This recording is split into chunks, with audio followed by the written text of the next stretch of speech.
நிறைய மனிதர்கள் வந்து நம்ம தமிழ்நாடும் சரி, நம்ம உலக அளவிலும் சரி, அதிக அளவான மெம்பர்ஸ் வந்து நீரிழிவு நோயினால பாதிக்கப்படுறாங்க. இப்ப ஃபர்ஸ்ட் நம்ம நீரிழிவு நோய்க்கு திட்ட உணவு எப்படி பண்றதுக்கு முன்னாடி நீரிழிவு நோய்னா என்ன? அதோடைய பாதிக்கும் காரணிகள் எதனால வருது? அதோடைய அறிகுறிகள் என்ன? அதே மாரி ஒரு நீரிழிவு நோயால பாதிக்கப்பட்டவங்களுக்கு என்னென்ன டெஸ்ட்லாம் எடுப்பாங்க? இதெல்லாம் தெரிஞ்ச பிறகு தான் நம்ம அந்த நோயாளிக்கு வந்து உணவு திட்டம் போட முடியும். டயட் பிளான் பண்ண முடியும். இப்ப ஃபர்ஸ்ட் நீரிழிவு நோயின்னு பார்க்கும்போது, நம்ம நார்மலா நீரிழிவு நோய்னா என்ன சொல்லுவாங்கன்னா, நம்ம உடம்புல வந்து அதிக அளவு சர்க்கரை வந்து ரத்தத்துல கலந்திருந்தா அத நீரிழிவு நோய்ன்னு சொல்லுவோம். ஓகேயா? ஆனா அதோடைய பேசிக் என்னன்னு பார்த்தா, நம்ம உடல் உறுப்புல வந்து கணையம் சொல்லுவோம். பான்கிரியாசிஸ்ன்னு சொல்ற ஒரு உடல் உறுப்பு இருக்கு. அந்த பான்கிரியாசிஸ் என்ன செய்யும்னா, இப்ப இன் கேஸ் வந்து அந்த பான்கிரியாசிஸ் என்ன செய்யும்னா, அந்த பான்கிரியாசிஸ்ல நெறைய செல் இருக்கும். அதுல வந்து லாங்கர்கான் சொல்ற ஒரு திட்டு மாரி ஒரு செல் இருக்கும். அந்த பான்கிரியாசிஸ் வந்து 2 டைப் ஆஃப் செல்ல வந்து சிந்தசிஸ் பண்ணும். ஒண்ணு வந்து ஆல்ஃபா செல், இன்னொன்னு வந்து பீட்டா செல்ன்னு சொல்லிட்டு. இப்ப நம்மளோட கணையத்துல ஆல்ஃபா செல்ன்னு சொல்றது வந்து நம்மளுக்கு குளுக்ககான் ஹார்மோன் சொல்ற ஒரு ஹார்மோனை சிந்தசிஸ் பண்ணும். ஓகேயா? இப்ப நம்ம கணையம் இருக்கு. கணையத்துல 2 செல் வந்து ஃபார்ம் ஆகுது. ஒன்னு ஆல்ஃபா செல், 2வது வந்து பீட்டா செல். இந்த ஆல்ஃபா செல் என்ன செய்யும்னா, குளுக்ககான் சொல்ற ஒரு ஹார்மோனை வந்து உற்பத்தி பண்ணும். இந்த குளுக்ககான் ஹார்மோன் என்ன செய்யும்னா, நம்மளோட உடம்புல வந்து ரத்தத்தோட சர்க்கரையோட அளவை வந்து அதிகரிக்கும். ஆனா பீட்டா செல் வந்து இன்சுலின் சொல்ற ஒரு ஹார்மோனை உற்பத்தி பண்ணும். அந்த இன்சுலின் ஹார்மோன் என்ன செய்யும்னா, நம்மளுடைய ரத்தத்தோட அளவை வந்து சமநிலைப்படுத்தும். அதிகமா ஏறவும் விடாது, ரொம்ப குறைவாகவும் நம்ம உடம்புல வந்து பிளட்ல வந்து இருக்காது. அப்ப ரத்தத்தோட சுகர் லெவலை ரெகுலேட் பண்றது தான் இந்த இன்சுலினோட ரோல். இது வந்து இந்த கணையத்துல வந்து பான்கிரியாசிஸ்ல நார்மலா நடக்கிற ப்ராசஸ். இப்ப இன் கேஸ் அந்த பர்சனுக்கு வந்து உடம்புல வந்து ரத்தத்தோட அளவு அதிகரிக்கிற நிலையை தான் நம்ம என்ன செய்வோம்னா டயபெட்டிஸ் சொல்றோம், இல்லைன்னா தமிழ்ல நீரிழிவு நோயின்னு சொல்லுவோம். அப்ப நம்ம அந்த செல்லுல என்ன இதாகும்னா, அந்த பான்கிரியாசிஸ் செல்ல ஏதாச்சும் மைக்ரோபியல் இன்ஃபெக்ஷன் ஆயிருச்சுன்னா, ஏதோ ஒரு பாக்டீரியா வந்து அந்த பான்கிரியாசிஸ் செல்ல ஃபுல்லா அரிச்சிருச்சுன்னா, இல்ல அந்த அந்த பர்சன் வந்து டிபி அந்த மாதிரி ஏதாச்சும் நோய்வாய்ப்பட்டு இருந்துச்சுன்னா, அந்த அந்த டிபின்னு சொல்றது வந்து ஒன் ஆஃப் த டியூபர்குலோசிஸ் தான். அதுவும் வந்து மைக்கோகாக்கன்னு சொல்லிட்டு ஒரு பாக்டீரியா இன்ஃபெக்ஷனால வர்றது. அந்த பாக்டீரியா வந்து பான்கிரியாசிஸ் அழிச்சிரும். அது இல்லாம அந்த பான்கிரியாசிஸ்ல வந்து ஏதாச்சும் இன்ஃப்ளமேஷன் வீக்கமா இருந்துச்சுன்னா, அந்த செல் வந்து சரியான அளவு இன்சுலினை சுரக்காது. அப்ப நம்ம உடம்புல சரியான அளவு இன்சுலினை வந்து அந்த பீட்டா செல் சுரக்கலைன்னா, நம்மளோட உடம்புல ரத்தத்தோட சர்க்கரையின் அளவு வந்து அதிகரிக்கிற ஒரு இதுதான், அந்த அதிகரிக்கிறத தான் வந்து நம்ம டயபெட்டிஸ்ன்னு சொல்றோம். இந்த நீரிழிவு நோயின்னு சொல்றது வந்து இது வந்து எப்பவுமே டயபெட்டிஸ் வந்து ஒன் ஆஃப் த மெட்டபாலிக் டிசார்டர்ன்னு சொல்றோம். ஒரு வளர்சிதை மாற்றத்துல ஏற்படுது. இந்த நீரிழிவு நோய்க்கும் கார்போஹைட்ரேட்டுக்கும் ரொம்ப ரொம்ப தொடர்பு. ஓகே, மாவுச்சத்துன்னு தமிழ்ல சொல்லுவோம். இந்த கார்போஹைட்ரேட் பார்க்கும்போது நம்ம உடம்புல நிறைய மெட்டபாலிசம் நடக்கும். கார்போஹைட்ரேட்டு, புரோட்டீனு, ஃபேட்டு, கொழுப்பு சார்ந்த வளர்சிதை மாற்றம் நடக்கும். புரதச்சத்து சார்ந்த வளர்சிதை மாற்றங்கள் நடக்கும். இப்ப இந்த மாவுச்சத்து, இந்த கார்போஹைட்ரேட் மெட்டபாலிசத்துல சேஞ்சஸ் ஆகும்போதுதான் நம்மளுக்கு நீரிழிவு நோயின்னு சொல்லிட்டு வரும். ஓகேயா? அப்ப இப்ப இன் கேஸ் வந்து நீரிழிவு நோயின்னு சொல்றது வந்து one of the most most like வந்து இந்த நீரிழிவு நோய்ன்னு சொல்றது வந்து ஒரு இப்ப இன்கேஸ் ஒரு பர்சன் வந்து டயபெட்டிஸ வந்து ஸ்டார்ட் பண்ணிட்டாங்கன்னா, வந்துருச்சுன்னா அந்த நீரிழிவு நோயானது அவங்களோட உடம்புல உள்ள பாகத்தையுமே வந்து எல்லா பாகத்தையுமே வந்து அஃபெக்ட் பண்ணிரும். இப்ப இன் கேஸ் வந்து பார்க்கும்போது இந்த நீரிழிவு நோயின்னு சொல்றது வந்து இப்போ டயபெட்டிஸ் நீரிழிவுன்னு சொல்றது வந்து ஒரே நாள்ல வரக்கூடியது கிடையாது. இப்ப இன் கேஸ் வந்து இது வந்து ஒரு 5 வருஷத்துக்கு முன்னாடி ஆரம்பிச்சிருக்கலாம். ஓகேயா? இப்ப வந்து ஒருத்தவங்க சொல்லுவாங்க, எனக்கு போன மாசம் நல்லா இருந்துச்சு என்னுடைய சர்க்கரையோட அளவு அப்படின்னு சொல்லுவாங்க. ஆனா அந்த சர்க்கரையோட அளவு வந்து போன மாசத்துல இருந்து அவங்க நார்மலா இருக்க மாட்டாங்க. ஒரு 5 வருஷத்துக்கு முன்னாடி அவங்களோட உடல் வளர்ச்சிதை மாற்றத்துல சின்ன சின்ன மாற்றங்கள் ஏற்பட்டு அவங்களுக்கு டோட்டலா வந்து அவங்களுடைய உடம்புல மாறுபாடு வரும்போதுதான் இந்த நீரிழிவு நோயின்னு சொல்றது வரும். அதே மாதிரி இந்த நீரிழிவு நோயில வந்து என்னென்ன வகை இருக்கு. இப்ப நீரிழிவு நோய்னா என்னன்னு நம்ம தெரிஞ்சுக்கிட்டோம். அதுக்கு அடுத்து என்ன டைப்ஸ் இருக்கு, டயபெட்டிஸோட டைப்ஸ் என்ன. இப்ப நீரிழிவோட வகைகள் பார்க்கும்போது பேசிக்கா வந்து டைப் 1 டயபெட்டிஸ் சொல்லுவோம். அது வந்து இன்சுலின். ஒரு request. Hello hello sir. Ma'am, நான் ஹமீத் பேசுறேன் சைபால இருந்து. சார் சொல்லுங்க சார். மேம், நீங்க இந்த வீடியோ கொஞ்சம் ஆன் பண்றீங்களா? இந்த இப்போ ஆன் பண்ணணுமா சார்? வீடியோ ஆன் பண்ணீங்கன்னா கொஞ்சம் இதாக இருக்கும். அதுதான். நெக்ஸ்ட் கிளாஸ்ல இருந்து பார்க்கவா? சரி, okay okay ma'am. Okay sir, next கிளாஸ்ல இருந்து வீடியோ ஆன் பண்றேன். Okay okay ma'am. Okay okay sir. இப்போ ஃபார் எக்ஸாம்பிள் டைப் டயபெட்டிஸோட 3 வகையான டைப்ஸ்ன்னு பார்க்கும்போது டைப் 1 டயபெட்டிஸ்ன்னு சொல்லுவோம். இப்போ டைப் 1 டயபெட்டிஸ்ன்னு சொல்றது வந்து இன்சுலின் டிபெண்டன்ட் டயபெட்டிஸ்ன்னு சொல்லுவோம். இப்போ இன்சுலின் டிபெண்டன்ட் டயபெட்டிஸ்ன்னு பார்க்கும்போது இது பொதுவா வந்து டைப் 1 டயபெட்டிஸ் வந்து யங் ஏஜ் குரூப்ல உள்ளவங்களை தான் அஃபெக்ட் பண்ணும். இப்போ இன்கேஸ் வந்து 1 வயசுல இருந்து 30 வயசுக்குள்ள உள்ள நபருக்கு வர்ற டயபெட்டிஸை தான் வந்து டைப் 1 டயபெட்டிஸ்ன்னு சொல்லுவோம். இந்த டைப் 1 டயபெட்டிஸ் எப்படி வரும் அப்படின்னு பார்க்கும்போது நம்மளோட உடம்புல உள்ள கணையத்துல நம்மளுடைய செல்கள் வந்து அழிஞ்சு போயிருக்கமேது, இல்ல அது கணையம் வந்து பேன்கிரியாசிஸ் வீக்கமாகமேது, நம்மளுடைய பேன்கிரியாசிஸ் வீக்கம் அடையும் போது அந்த பேன்கிரியாசிஸ் என்ன செய்யும்னா போதுமான அளவு வந்து இன்சுலினை சிந்தசிஸ் பண்ணாது. அப்ப அதுல வர்ற டயபெட்டிஸை தான் டைப் 1 டயபெட்டிஸ்ன்னு சொல்லுவோம். இந்த டைப் 1 டயபெட்டிஸ் என்ன ஆகும்னா நம்ம உடம்புக்குள்ளேயே இதை வந்து it is a auto immuno டிசார்டர்னு சொல்லுவோம். இப்போ இன்கேஸ் வந்து நம்மளோட உடம்புலயே வந்து தானே நோய் எதிர்ப்பு சக்தியை வந்து குறைச்சிக்கிட்டே இருக்கும். இப்ப நம்மளுக்கு எப்பவுமே நோய் எதிர்ப்பு சக்தி அதிகமா இருந்துச்சுன்னா எந்த நோயுமே வராது. இப்ப இன்கேஸ் நோய் எதிர்ப்பு சக்தி கம்மி ஆகும்போது நம்மளுக்கு எல்லா விதமான நோய்களும் நம்மளுக்கு பாடியில வந்து என்ட்ராகி நம்மளுக்கு ஒரு இன்ஃபெக்ஷனை ஃபார்ம் பண்ணும். அப்ப இந்த டைப் 1 டயபெட்டிஸ்ல என்ன ஆகும்னா இன்சுலின் உற்பத்தி வந்து இன்சுலின் உற்பத்தி பண்ணவே முடியாது. அப்ப அந்த மாதிரி பர்சன் என்ன செய்வாங்கன்னா டயட் மட்டும் அவங்களுக்கு பத்தாது, இன்சுலின் இன்ஜெக்ஷன் போடுவாங்க. இப்போ ஒவ்வொருத்தவங்களுக்கு இப்போ இன்கேஸ் வந்து ஒரு சின்ன குழந்தை இருக்கும், 12 வயசு குழந்தை இருக்கும், அதுக்கு வந்து சுகரோட லெவல் வந்து 380 இருக்கும். அப்ப 380 இருந்துச்சுன்னா அதுக்கு டயட் மட்டும் இருக்காது. ஃபர்ஸ்ட் வந்து ஒரு பேஷண்ட் இருந்தாங்கன்னா அவங்களுக்கு என்ன டைப் ஆஃப் டயபெட்டிஸ்னு ஃபர்ஸ்ட் நம்ம பார்க்கணும். இப்போ டைப் 1 டயபெட்டிஸ் பார்க்கும்போது அவங்களுக்கு கண்டிப்பா நம்ம இன்சுலினும் கொடுக்கணும், பிளஸ் அலாங் டயட் மாடிஃபிகேஷன் உணவை வந்து மாற்றவும் அவங்களுக்கு சரியான உணவு திட்டமுறைகளையும் கொடுக்கணும். அப்புறம் நெக்ஸ்ட் டைப்னு சொல்றது வந்து டைப் 2 டயபெட்டிஸ் சொல்லுவோம். இந்த டைப் 2 டயபெட்டிஸ் சொல்றது வந்து இன்சுலின்ஸ் இல்லாத நான் இன்சுலின் டிபெண்டன்ட் டயபெட்டிஸ். இதுக்கு இன்சுலினுக்கு வந்து சம்மந்தம் இல்லை. இப்போ இன்கேஸ் இந்த டைப் 2 டயபெட்டிஸ் எந்த ஏஜ் குரூப்ல வரும்னு பார்க்கும்போது above 50, ஓகே, இன்கேஸ் above 45.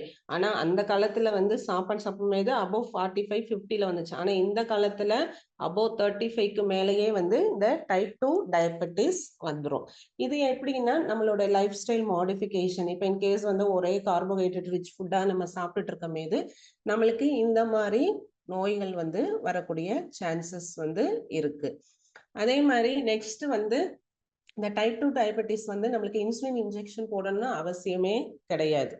ஏன்னா இந்த இன்சுலின் வந்து நம்ம பீட்டா செல்ல வந்து சுரக்கும், ஆனா அதை எடுத்துட்டு போற இன்சுலின் ரிசப்டார் செல் வந்து வேலை செய்யாது. அது மூலமா வர்றதுதான் இந்த டைப் 2 டயபெட்டிஸ். இது எப்படி இருக்கும்னா சிலவங்க வந்து வெயிட் அதிகமா இருப்பாங்க, ஒபிசிட்டியா இருப்பாங்க. ஓகே, ஓவர் வெயிட் வேற, ஒபிசிட்டி வேற. இப்ப லைட்டா வெயிட்டா இருந்தா அவ்வளவு ஒபிசிட்டின்னு நம்ம சொல்லக்கூடாது, அவங்க ஓவர் வெயிட்டா தான் இருக்கா. இப்ப இன்கேஸ் நம்ம வெயிட் கெயின் ஆக ஆக என்ன ஆகும்னா நம்மளுடைய பாடியில உள்ள பேன்கிரியாசிஸ்ல அந்த இன்சுலின் ரிசப்டார் செல்லுன்னு சொல்லிட்டு இன்சுலினை உற்பத்தி பண்ணி அதை எடுத்துட்டு போற செல்ல தான் நம்ம இன்சுலின் ரிசப்டார் செல்னு சொல்லுவோம். அந்த செல் வந்து சரியா வந்து வேலை செய்யாதனால வர்ற டயபெட்டிஸ் வந்து டைப் 2 டயபெட்டிஸ். இது மோஸ்ட்லி பார்க்கும்போது நம்ம எடுத்துக்கிற உணவு பழக்க வழக்கங்கள் மூலமா வந்து நம்மளுக்கு வரும். தேர்ட் டைப்னு பார்க்கும்போது ஜெஸ்டேஷன் டயபெட்டிஸ். இன்கேஸ் இந்த இது வந்து பார்க்கும்போது ஜெஸ்டேஷன் டயபெட்டிஸ்ன்னு சொல்றது வந்து எப்படி வரும்னு பார்க்கும்போது கர்ப்பிணி பெண்கள் இப்ப இன்கேஸ் கன்சீவா இருக்கிறவங்க இப்ப ஃபர்ஸ்ட் இந்த கன்சீவ் ஆகும்போது ஃபர்ஸ்ட் 3 மாசத்தை ஃபர்ஸ்ட் ட்ரைமஸ்டர்னு சொல்லுவோம். செகண்ட் 3 மந்த்ஸை வந்து செகண்ட் ட்ரைமஸ்டர்னு சொல்லுவோம். தேர்ட் 3 மந்த்தை வந்து தேர்ட் ட்ரைமஸ்டர்னு சொல்லுவோம். இப்ப அந்த 3 மாசத்துல இந்த டயபெட்டிஸ் வந்து செகண்ட் அந்த 6வது மாசத்துலயும் வரலாம், இல்ல டெலிவரி ஆகும்போது 9வது மாசத்துலயும் வரும். இந்த டயபெட்டிஸ் வந்து அந்த பிரெக்னன்சி அப்ப வந்துட்டு உங்க பாடியில பிளட் குளுக்கோஸ் லெவல் இன்க்ரீஸ் ஆயிட்டு ஆஃப்டர் டெலிவரி ஆனோடனே அந்த பிளட் குளுக்கோஸ் லெவல் டிக்ரீஸ் ஆயிரும். அந்த டயபெட்டிஸை தான் வந்து ஜெஸ்டேஷன் டயபெட்டிஸ். இது ஒன்லி அந்த கர்ப்ப காலத்துல மட்டும்தான் இந்த டயபெட்டிஸ் தோன்றும். சிலவங்களுக்கு வந்து இப்ப சிலவங்களுக்கு டெலிவரி ஆனோடனே இந்த டயபெட்டிஸ் சரியாயிடலாம். சிலவங்களுக்கு என்னன்னா டெலிவரி ஆக சரியாம அது கண்டினியூவா டயபெட்டிஸா மாறலாம். இந்த டயபெட்டிஸ் வந்து இப்ப டெலிவரி ஆகி சரியாலைன்னா அது டைப் 2 டயபெட்டிஸா வந்து அது வந்து ஃபார்ம் ஆயிரும். அப்ப அதை நம்ம டாக்டர்கிட்ட கன்சல்ட் பண்ணி அவங்களுக்கு எந்த மாதிரி டயட் கொடுக்கணும் பிளஸ் என்ன மெடிடேஷன் கொடுக்கணும்னு சொல்லிட்டு டாக்டர்கிட்ட கேட்டுக்கிறோம். இது தவிர இல்லாம இன்னொரு டயபெட்டிக்கும் பார்க்கும்போது ஊட்டச்சத்து குறைபாடுனால ஏற்படுற டயபெட்டிஸ். இப்ப சிலவங்க என்ன செய்வாங்கன்னா நம்ம எடுக்கிற ஃபுட்டுல வந்து கார்போஹைட்ரேட்டு புரோட்டீனு அதெல்லாம் சாப்பிட மாட்டாங்க. புரோட்டீன் ஃபேட் எல்லாம் சாப்பிட மாட்டாங்க. கார்போஹைட்ரேட் ரிச் ஃபுட்டா கண்டினியூஸா டெய்லி வாரத்துல 7 நாளும் என்ன செய்வாங்கன்னா இந்த கார்போஹைட்ரேட் ரிச் ஃபுட்டா சாப்பிட்டுக்கிட்டே இருப்பாங்க. இப்ப இந்த கார்போஹைட்ரேட் ரிச் சாப்பிடும்போது என்ன ஆகும்னா நம்ம பாடியில வந்து அதிக அளவான குளுக்கோஸ் வந்து எப்படி கன்வெர்ட் ஆகி கிளைக்கோஜன் சொல்ற ஒரு காம்பவுண்டா கன்வெர்ட் ஆகி என்ன ஆயிரும்னா நம்மளுடைய கல்லீரல்ல போய் ஸ்டோர் ஆயிரும். இப்ப நம்ம ஃபாஸ்டிங் இருக்கோம் ஏதோ இல்ல நோய்வாய்ப்படும் ஏதோ அந்த குளுக்கோஸ் வந்து நம்மளுக்கு எனர்ஜியா தரும். இது நார்மல் ப்ராசஸ். பட் டயபெட்டிஸ் வந்துருச்சுன்னா அந்த குளுக்கோஸ் போய் எதுல போய் ஆகுனா டைரக்டா பிளட்ல போய் மிக்ஸ் ஆயிரும். அப்ப பிளட்ல வந்து குளுக்கோஸ் லெவல் வந்து இன்க்ரீஸ் ஆயிரும். இது வந்து 4th ஊட்டச்சத்து குறைபாடுனால ஏற்படுற டயபெட்டிஸ். வெறும் கார்போஹைட்ரேட்டே சாப்பிடும்போது புரோட்டீன் டிஃபிஷியன்சி வந்துடும், ஃபேட் டிஃபிசியட் வந்துடும். அதுக்கடுத்து விட்டமின்ஸ் மினரல்ஸ் வந்து டிஃபிசிட் ஆகும்போது இந்த மாதிரி நோய்கள் வந்து வரக்கூடிய சான்சஸ் இருக்கு. இப்ப நெக்ஸ்ட் வந்து இது டைப்ஸ். நெக்ஸ்ட் வந்து ஒரு டயபெட்டிக் வந்துச்சுன்னா அவங்களுக்கு என்ன மாதிரி அறிகுறிகள் இருக்கு அப்படின்னு பார்க்கும்போது என்னென்ன அறிகுறிகள் இருக்குன்னு பார்க்கும்போது ஃபர்ஸ்ட் வந்து என்னென்ன அறிகுறிகள் பார்க்கும்போது பேசிக் சிம்டம் 3 தான் ஃபர்ஸ்ட் பேசிக் சிம்டம் டயபெட்டிஸோடது. இப்ப இன்கேஸ் வந்து அவங்களுக்கு பேசிக் 3 சிம்டம் பார்க்கும்போது பாலிஃபேகியா, பாலிபேஜியா, பாலிட்ரிப்சியான்னு சொல்லுவோம். இப்ப அதிகமா தண்ணி தாகம் அடிச்சுக்கிட்டே இருக்கும். அதைத்தான் நம்ம இங்கிலீஷ்ல வந்து பாலிபேஜியான்னு சொல்லுவோம். ஓகேயா? யூரின் பாஸ் பண்ணிக்கிட்டே இருப்பாங்க. பாலியூரியா. அதுக்கு அடுத்து பாலிபேகியான்னு சொல்றது வந்து அடிக்கடி பசிக்கும். நீங்க உங்க வீட்டிலேயே சர்க்கரை நோயாளி இருந்தாங்கன்னா இந்த 3 சிம்டமும் அறிகுறியும் வந்து கண்டிப்பா இருக்கும். ஃபர்ஸ்ட் பேசிக் சிம்டம் பார்க்கும்போது அதிக தாகமா இருக்கும். அதுக்கு அடுத்து அதிகமா வந்து ஒரு 1/2 hourக்கு ஒன்ஸ் வந்து அவங்க யூரின் எக்ஸ்பிரஷன் பண்ணிக்கிட்டு இருப்பாங்க, சிறுநீர் கழிப்பாங்க. அதே மாதிரி அடிக்கடி பசிக்கும். அதே மாதிரி சில காரணங்கள் என்னன்னா ரொம்ப டயர்ட் ஆயிருவாங்க, உடல் சோர்வு வந்து அதிகமா இருக்கும். அதே மாதிரி அவங்களுக்கு இப்ப டயபெட்டிஸ் வந்தவங்களுக்கு எந்த ஒரு காயம் ஏற்பட்டுச்சு, இப்ப இன்கேஸ் வந்து ஒரு ஆணி குத்துச்சுன்னா அந்த ஆணி குத்துறத வந்து நம்ம உடனே போய் பாத்துறணும். அப்படி பார்க்கலைன்னா அந்த காயம் வந்து பெருசாகி அது செப்டிக் ஆகி நம்மள கால் எடுக்கிற நிலைமையே வந்துடும். அதுக்கு அடுத்து இந்த டைப் 1 டயபெட்டிஸ் வந்துச்சுன்னா அவங்களுக்கு வந்து சிவியர் வெயிட் லாஸ் வரும். ஓகேயா? நம்மளுக்கு வந்து காரணமே தெரியாது ஏன் உடம்பு வந்து குறையுது. சிலவங்க சொல்லுவாங்க, நம்ம வீட்லயே சொல்லுவாங்க, சுகர் இருந்தா உடம்ப உரிக்கிறோம் அந்த மாதிரி சொல்லுவாங்க. அப்ப பொதுவா வந்து டைப் 1 டயபெட்டிஸ் இருக்கிறவங்களுக்கு தான் வெயிட் வந்து குறையும். அது மாதிரி இதை தவிர என்னென்ன அறிகுறிகள்லாம் இருக்குன்னு பார்க்கும்போது சிலவங்களுக்கு வந்து கான்சென்ட்ரேஷன் பவர் வந்து கம்மியா இருக்கும். எது சொன்னாலும் அவங்க அமைதியா இருப்பாங்க. சிலவங்களுக்கு என்ன செய்வாங்கன்னா அந்த கால் பாதம், இப்ப வயசானவங்க நம்ம வீட்டுல இருந்தாங்கன்னா அவங்களுக்கு வந்து நீரிழிவு நோய் பாதிக்கப்பட்டிருந்தாங்கன்னா கால்ல வந்து மதன்னு இருக்குன்னு சொல்லுவாங்க. அவங்களுடைய கால் பாதம் வந்து எரிச்சலா இருக்குன்னு சொல்லுவாங்க. ஏன்னா இந்த மாதிரி சிம்டம்லாம் வந்து நீரிழிவு நோயில வந்து வரக்கூடிய சிம்டம். இப்ப இந்த நீரிழிவு நோய் எதனால வருது அப்படின்னு பார்க்கும்போது இப்ப நம்ம வீட்டிலேயே வந்து நம்ம அம்மா அப்பாவுக்கு இருந்துச்சுன்னா ஜெனட்டிக் ரீலாண்டா நம்மளுக்கு வர சான்ஸ் இருக்கு. அம்மாவுக்கும் இருக்கு, அப்பாவுக்கும் இருக்குன்னா டெஃபினட்டா 25% வந்து ஃபியூச்சர் ஜெனரேஷன் அஃபெக்ட் பண்றதுக்குரிய சான்சஸ் இருக்கு. அதே மாதிரி ஒரே டிராவல், கண்டினியூஸ் டிராவல் இது பண்றது, அதே மாதிரி சிஸ்டம்ல கம்ப்ளீட்டா உட்கார்ந்து இருக்கிறது, இந்த ஐடி செக்டர் கம்ப்ளீட்டா சிஸ்டத்திலேயே நம்ம உட்கார்ந்து ஒர்க் பண்றவங்களுக்கு ஆஃப்டர் 40 அப்ப டயபெட்டிஸ் வர்றதுக்குரிய சான்சஸ் இருக்கு. அதே மாதிரி இப்ப ஆரோக்கியம் குறைந்த உணவு லைக் வந்து இந்த junk food, fast food, pasta சொல்றது, அதே மாதிரி நூடுல்ஸ், பானிபூரி, பேல்பூரி அந்த மாதிரி சாப்பாடு சாப்பிடுறவங்களுக்கு எல்லாம் வந்து எப்பவுமே சாப்பாடு சாப்பிட்டோன்னே டயபெட்டிஸ் வராது. சாப்பாடு சாப்பிட்டு ஒரு 3 வருஷம் 4 வருஷத்துக்கு அப்புறம்தான் அந்த நீரிழிவு நோய்க்கான அறிகுறியே தெரியும். அதே மாதிரி ஸ்ட்ரெஸ், மன அழுத்தம் தான் ரொம்ப ரொம்ப ஒரு இம்பார்ட்டன்ட் ஃபேக்டர் வந்து நீரிழிவு நோய் வர்றதுக்குரிய காரணம். எப்பவுமே எந்த ஒரு விஷயத்தையும் வந்து நம்ம ஈஸியா எடுத்துட்டு போனோம்னா நம்மளுக்கு ஸ்ட்ரெஸ் வந்து வராது. ஒரு விஷயம் நடந்துருச்சுன்னா அத வந்து அப்பயே மறந்துறணும். அந்த ஹேபிட் வச்சுக்கிறணும். அந்த ஸ்ட்ரெஸ்ஸ போட்டு நம்ம யோசிச்சு யோசிச்சு திங்க் பண்ணும்போது அது டிப்ரஷனா மாறும். அந்த டிப்ரஷன் வந்து ஒரு ஒரு பெர்சன் வந்து டிப்ரஷன் ஆகும்போது நம்மளோட உடம்புல உள்ள செல் ஃபுல்லா டேமேஜ் ஆயிரும். அது மூலமா சிவியர் ஸ்ட்ரெஸ்னால வந்து நம்மளுக்கு நீரிழிவு நோய் வர ஆரம்பிக்கும். ஏன்னா நம்ம ஒரு பேன்கிரஸ் ஒரு செல் டேமேஜ் ஆகுறதுக்கு ஒரு ரீசன் ஸ்ட்ரெஸ் கூட இருக்கலாம்.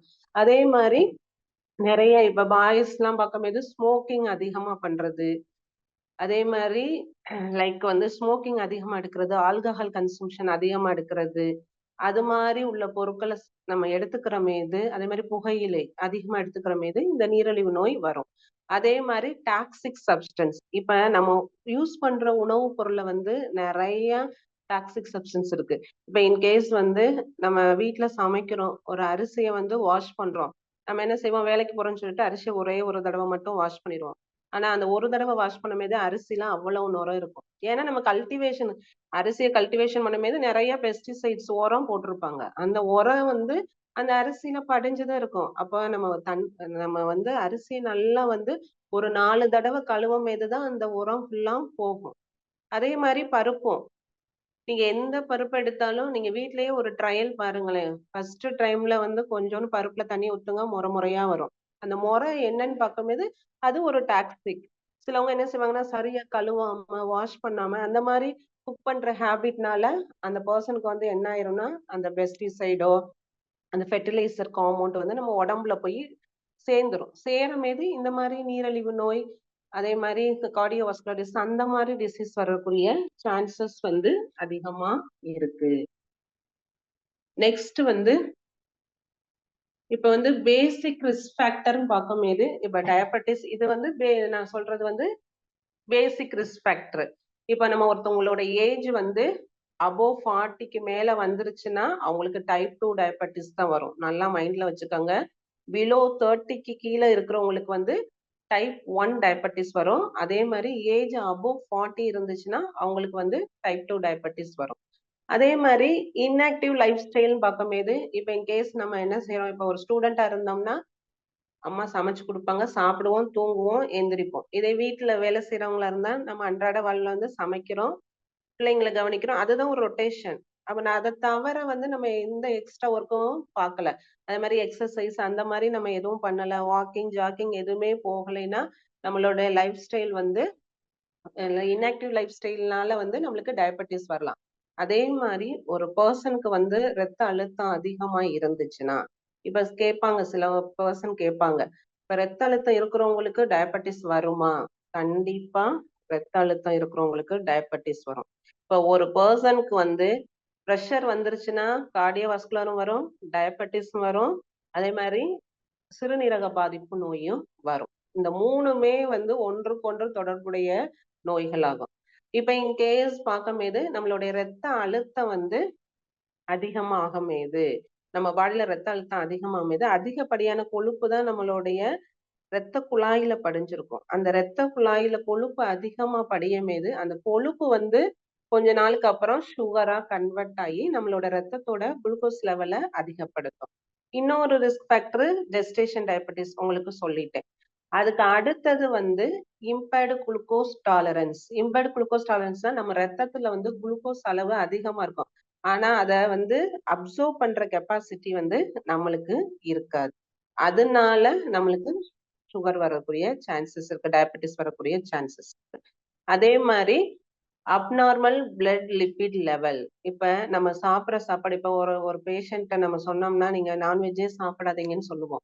ஆனா அந்த பேஷண்ட் சொல்லுவாங்க, நான் நான்வெஜ் சாப்பிடாம ஒரு வேளை கூட என்னால சாப்பிட முடியாது. அப்ப நீங்க கொஞ்சம் அளவை வந்து குறைச்சு சாப்பிடுங்க அப்படின்னு சொல்லுவாங்க. ஆனா அவங்க வந்து நம்மகிட்ட குறைச்சு சாப்பிடுவேன்னு சொல்லுவாங்க. ஆனா வந்து அவங்க நான்வெஜ் அடிக்கடி எடுத்துக்கிடுவாங்க.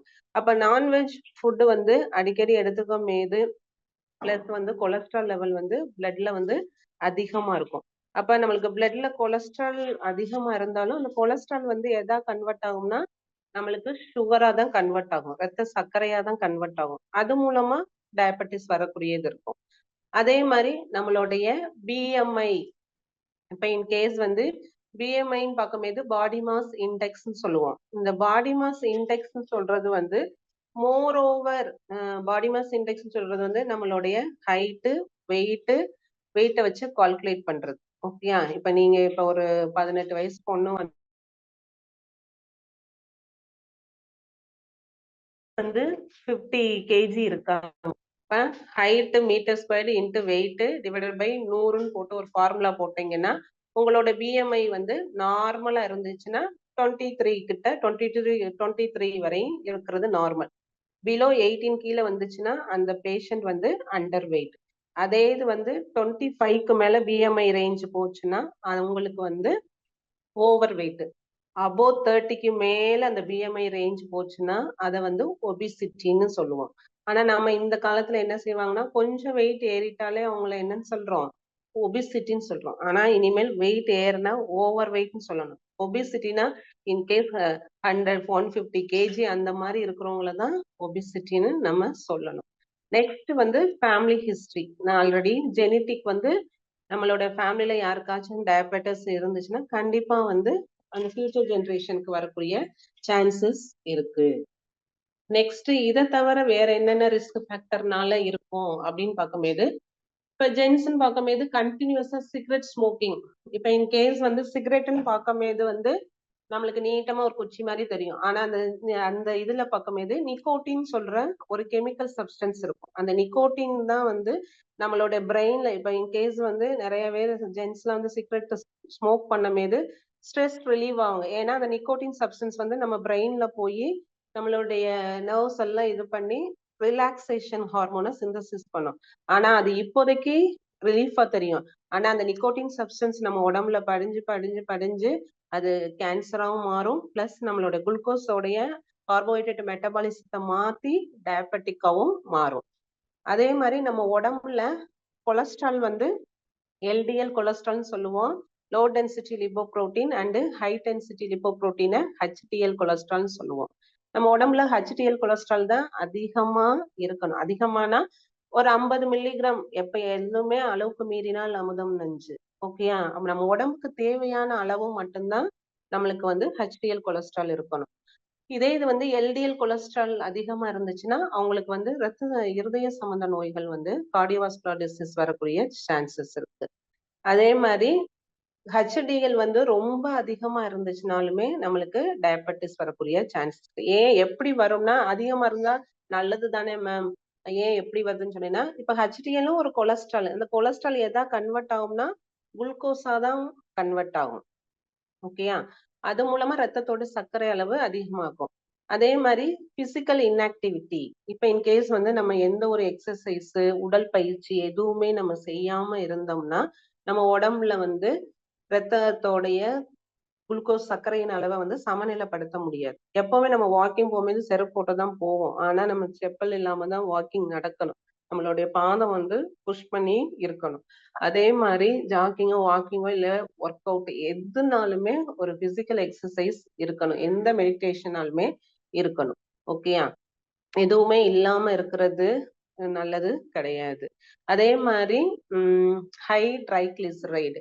எப்பவுமே நம்ம பாடியில வந்து ட்ரைகிளிசரைடுன்னு சொல்ற ஒரு கொழுப்பு வந்து அதிகமா இருக்கும். அந்த கொழுப்பு அதிகமா இருந்தாலும் நம்மளுக்கு டயபெட்டிஸ் வரக்கூடிய சான்சஸ் இருக்கு. ஏன்னா இந்த கொழுப்புலாம் அதிகம் வந்துச்சுன்னா நம்மளுக்கு கார்டியோவாஸ்குலர் வந்துடும். கார்டியோவாஸ்குலர் வந்தாலே அடுத்த நெக்ஸ்ட் ஸ்டேஜுக்கு வந்து நம்மளுடைய சுகர், ஏன்னா இந்த கொழுப்பு ஃபுல்லா எதாவதுன்னா சர்க்கரையா தான் நம்மளுக்கு வந்து மாறும். அப்ப நம்மளுக்கு ரத்தத்தோட சர்க்கரை அளவு அதிகரிக்கும். நெக்ஸ்ட் வந்து சைக்காலஜிக்கல் ஃபேக்டர்.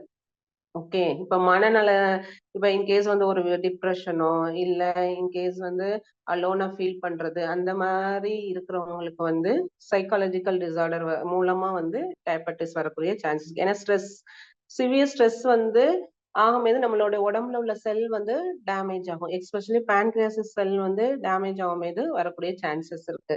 அதே மாரி நெறைய மேல்க்கு வந்து டயபெட்டிஸ் வரக்கூடிய ஆண்களுக்கு தான் அதிகமா டயபெட்டிஸ் வரக்கூடிய சான்சஸ் இருக்கு தென் கம்பேர் டு ஃபீமேல்னு சொல்றோம். ஏன்னா, உங்களுக்கு ஆக்குபேஷன் ஸ்ட்ரெஸ் வந்து ஆண்களுக்கு தான் அதிகம், பெண்கள விட.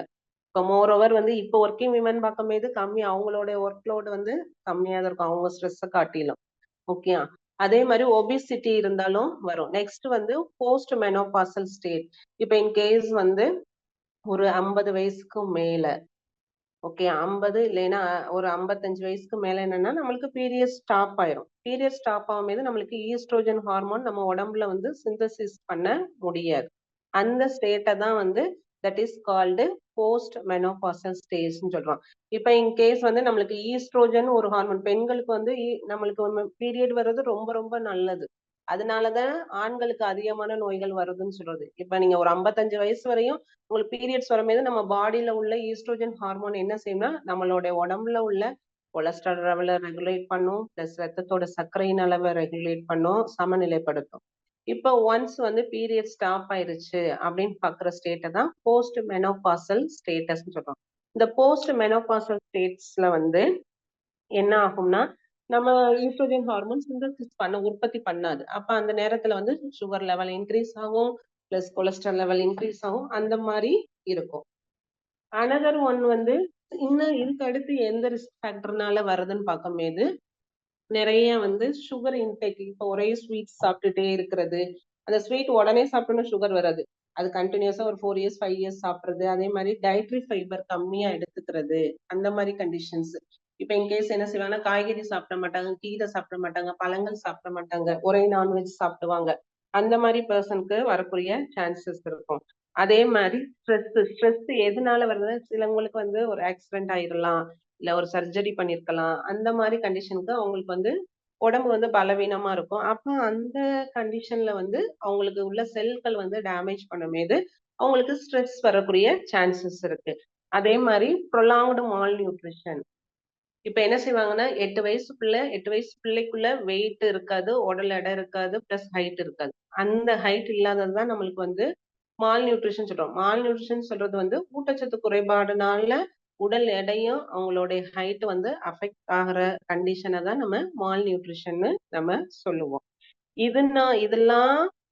இதெல்லாம் வந்து ஒரு ஃபேக்டர் வர்றதுக்கு, ரிஸ்க் ஃபேக்டர் டயபெட்டிஸ் இந்த ஃபேக்டர்னால நீரிழிவு நோய் வருது அப்படின்னு சொல்றோம். நெக்ஸ்ட் வந்து ஒரு நீரிழிவு நோய் வந்துச்சுன்னா அவங்களுக்கு என்னென்ன காம்ப்ளிகேஷன் பின் விளைவுகள் இருக்கு அப்படின்னு பார்க்கும்போது மோஸ்ட்லி ஒரு பர்சனுக்கு நீரிழிவு நோய் வந்துச்சுன்னா கண்டிப்பா வந்து இதயம் வந்து பாதிக்கப்படும். ஏன் இதயம் பாதிக்கப்படுது அப்படின்னு சொல்லும்போது இந்த குளுக்கோஸ் தான் வந்து நம்ம ரத்தத்துல தான் கலக்குது. இந்த குளுக்கோஸ் ரத்தத்துல கலந்து அந்த ரத்தம் தான் நம்மளுக்கு வந்து இருதயத்துக்கு ஃபுல்லா போகுது. அப்ப அங்க உள்ள சின்ன சின்ன பிளட் வெசல்ஸ வந்து அஃபெக்ட் பண்ணும்போது நம்மளுக்கு கார்டியோவாஸ்குலர் டிசீஸ் வருது, இருதய நோய் வருது.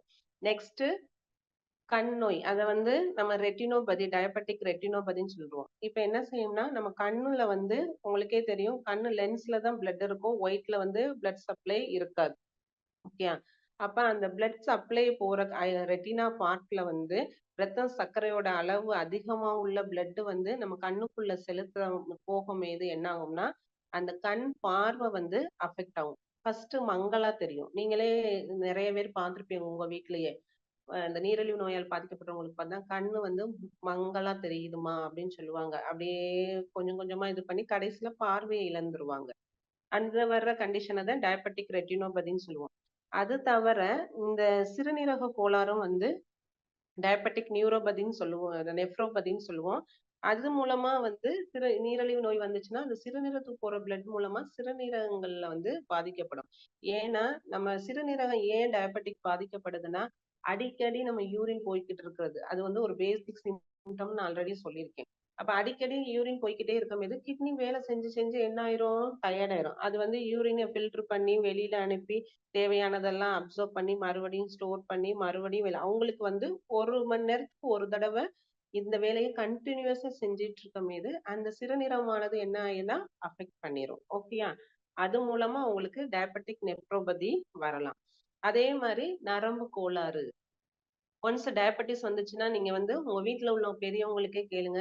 கால் வந்து பாத எரிச்சல் அதிகமா இருக்கும். அதே மாதிரி கால் மரத்து போறது, அதே மாதிரி ஒரு சைடு தொட சைடு ஃபுல்லா சியாட்டிக்கா ப்ராப்ளம், நரம்பு ஃபுல்லா இழுத்துக்கிறோம். அதே மாதிரி கை கால் வந்து தூக்க முடியாது. ஏன்னா அந்த சுகர் ஆனது அந்த ரத்தத்தில் உள்ள சுகர் வந்து என்ன செய்யும்னா நரம்பு செல்களை போய் அஃபெக்ட் பண்ணும். அப்ப அந்த நரம்பு செல்கள் வந்து நார்மலா இயங்க விடாம தடுக்கும். அதனாலதான் வந்து டயபெட்டிஸ் வந்துச்சுன்னா நியூரான்ஸ் நம்ம பாடியில உள்ள நரம்பு ஃபுல்லா பாதிக்கப்படும்.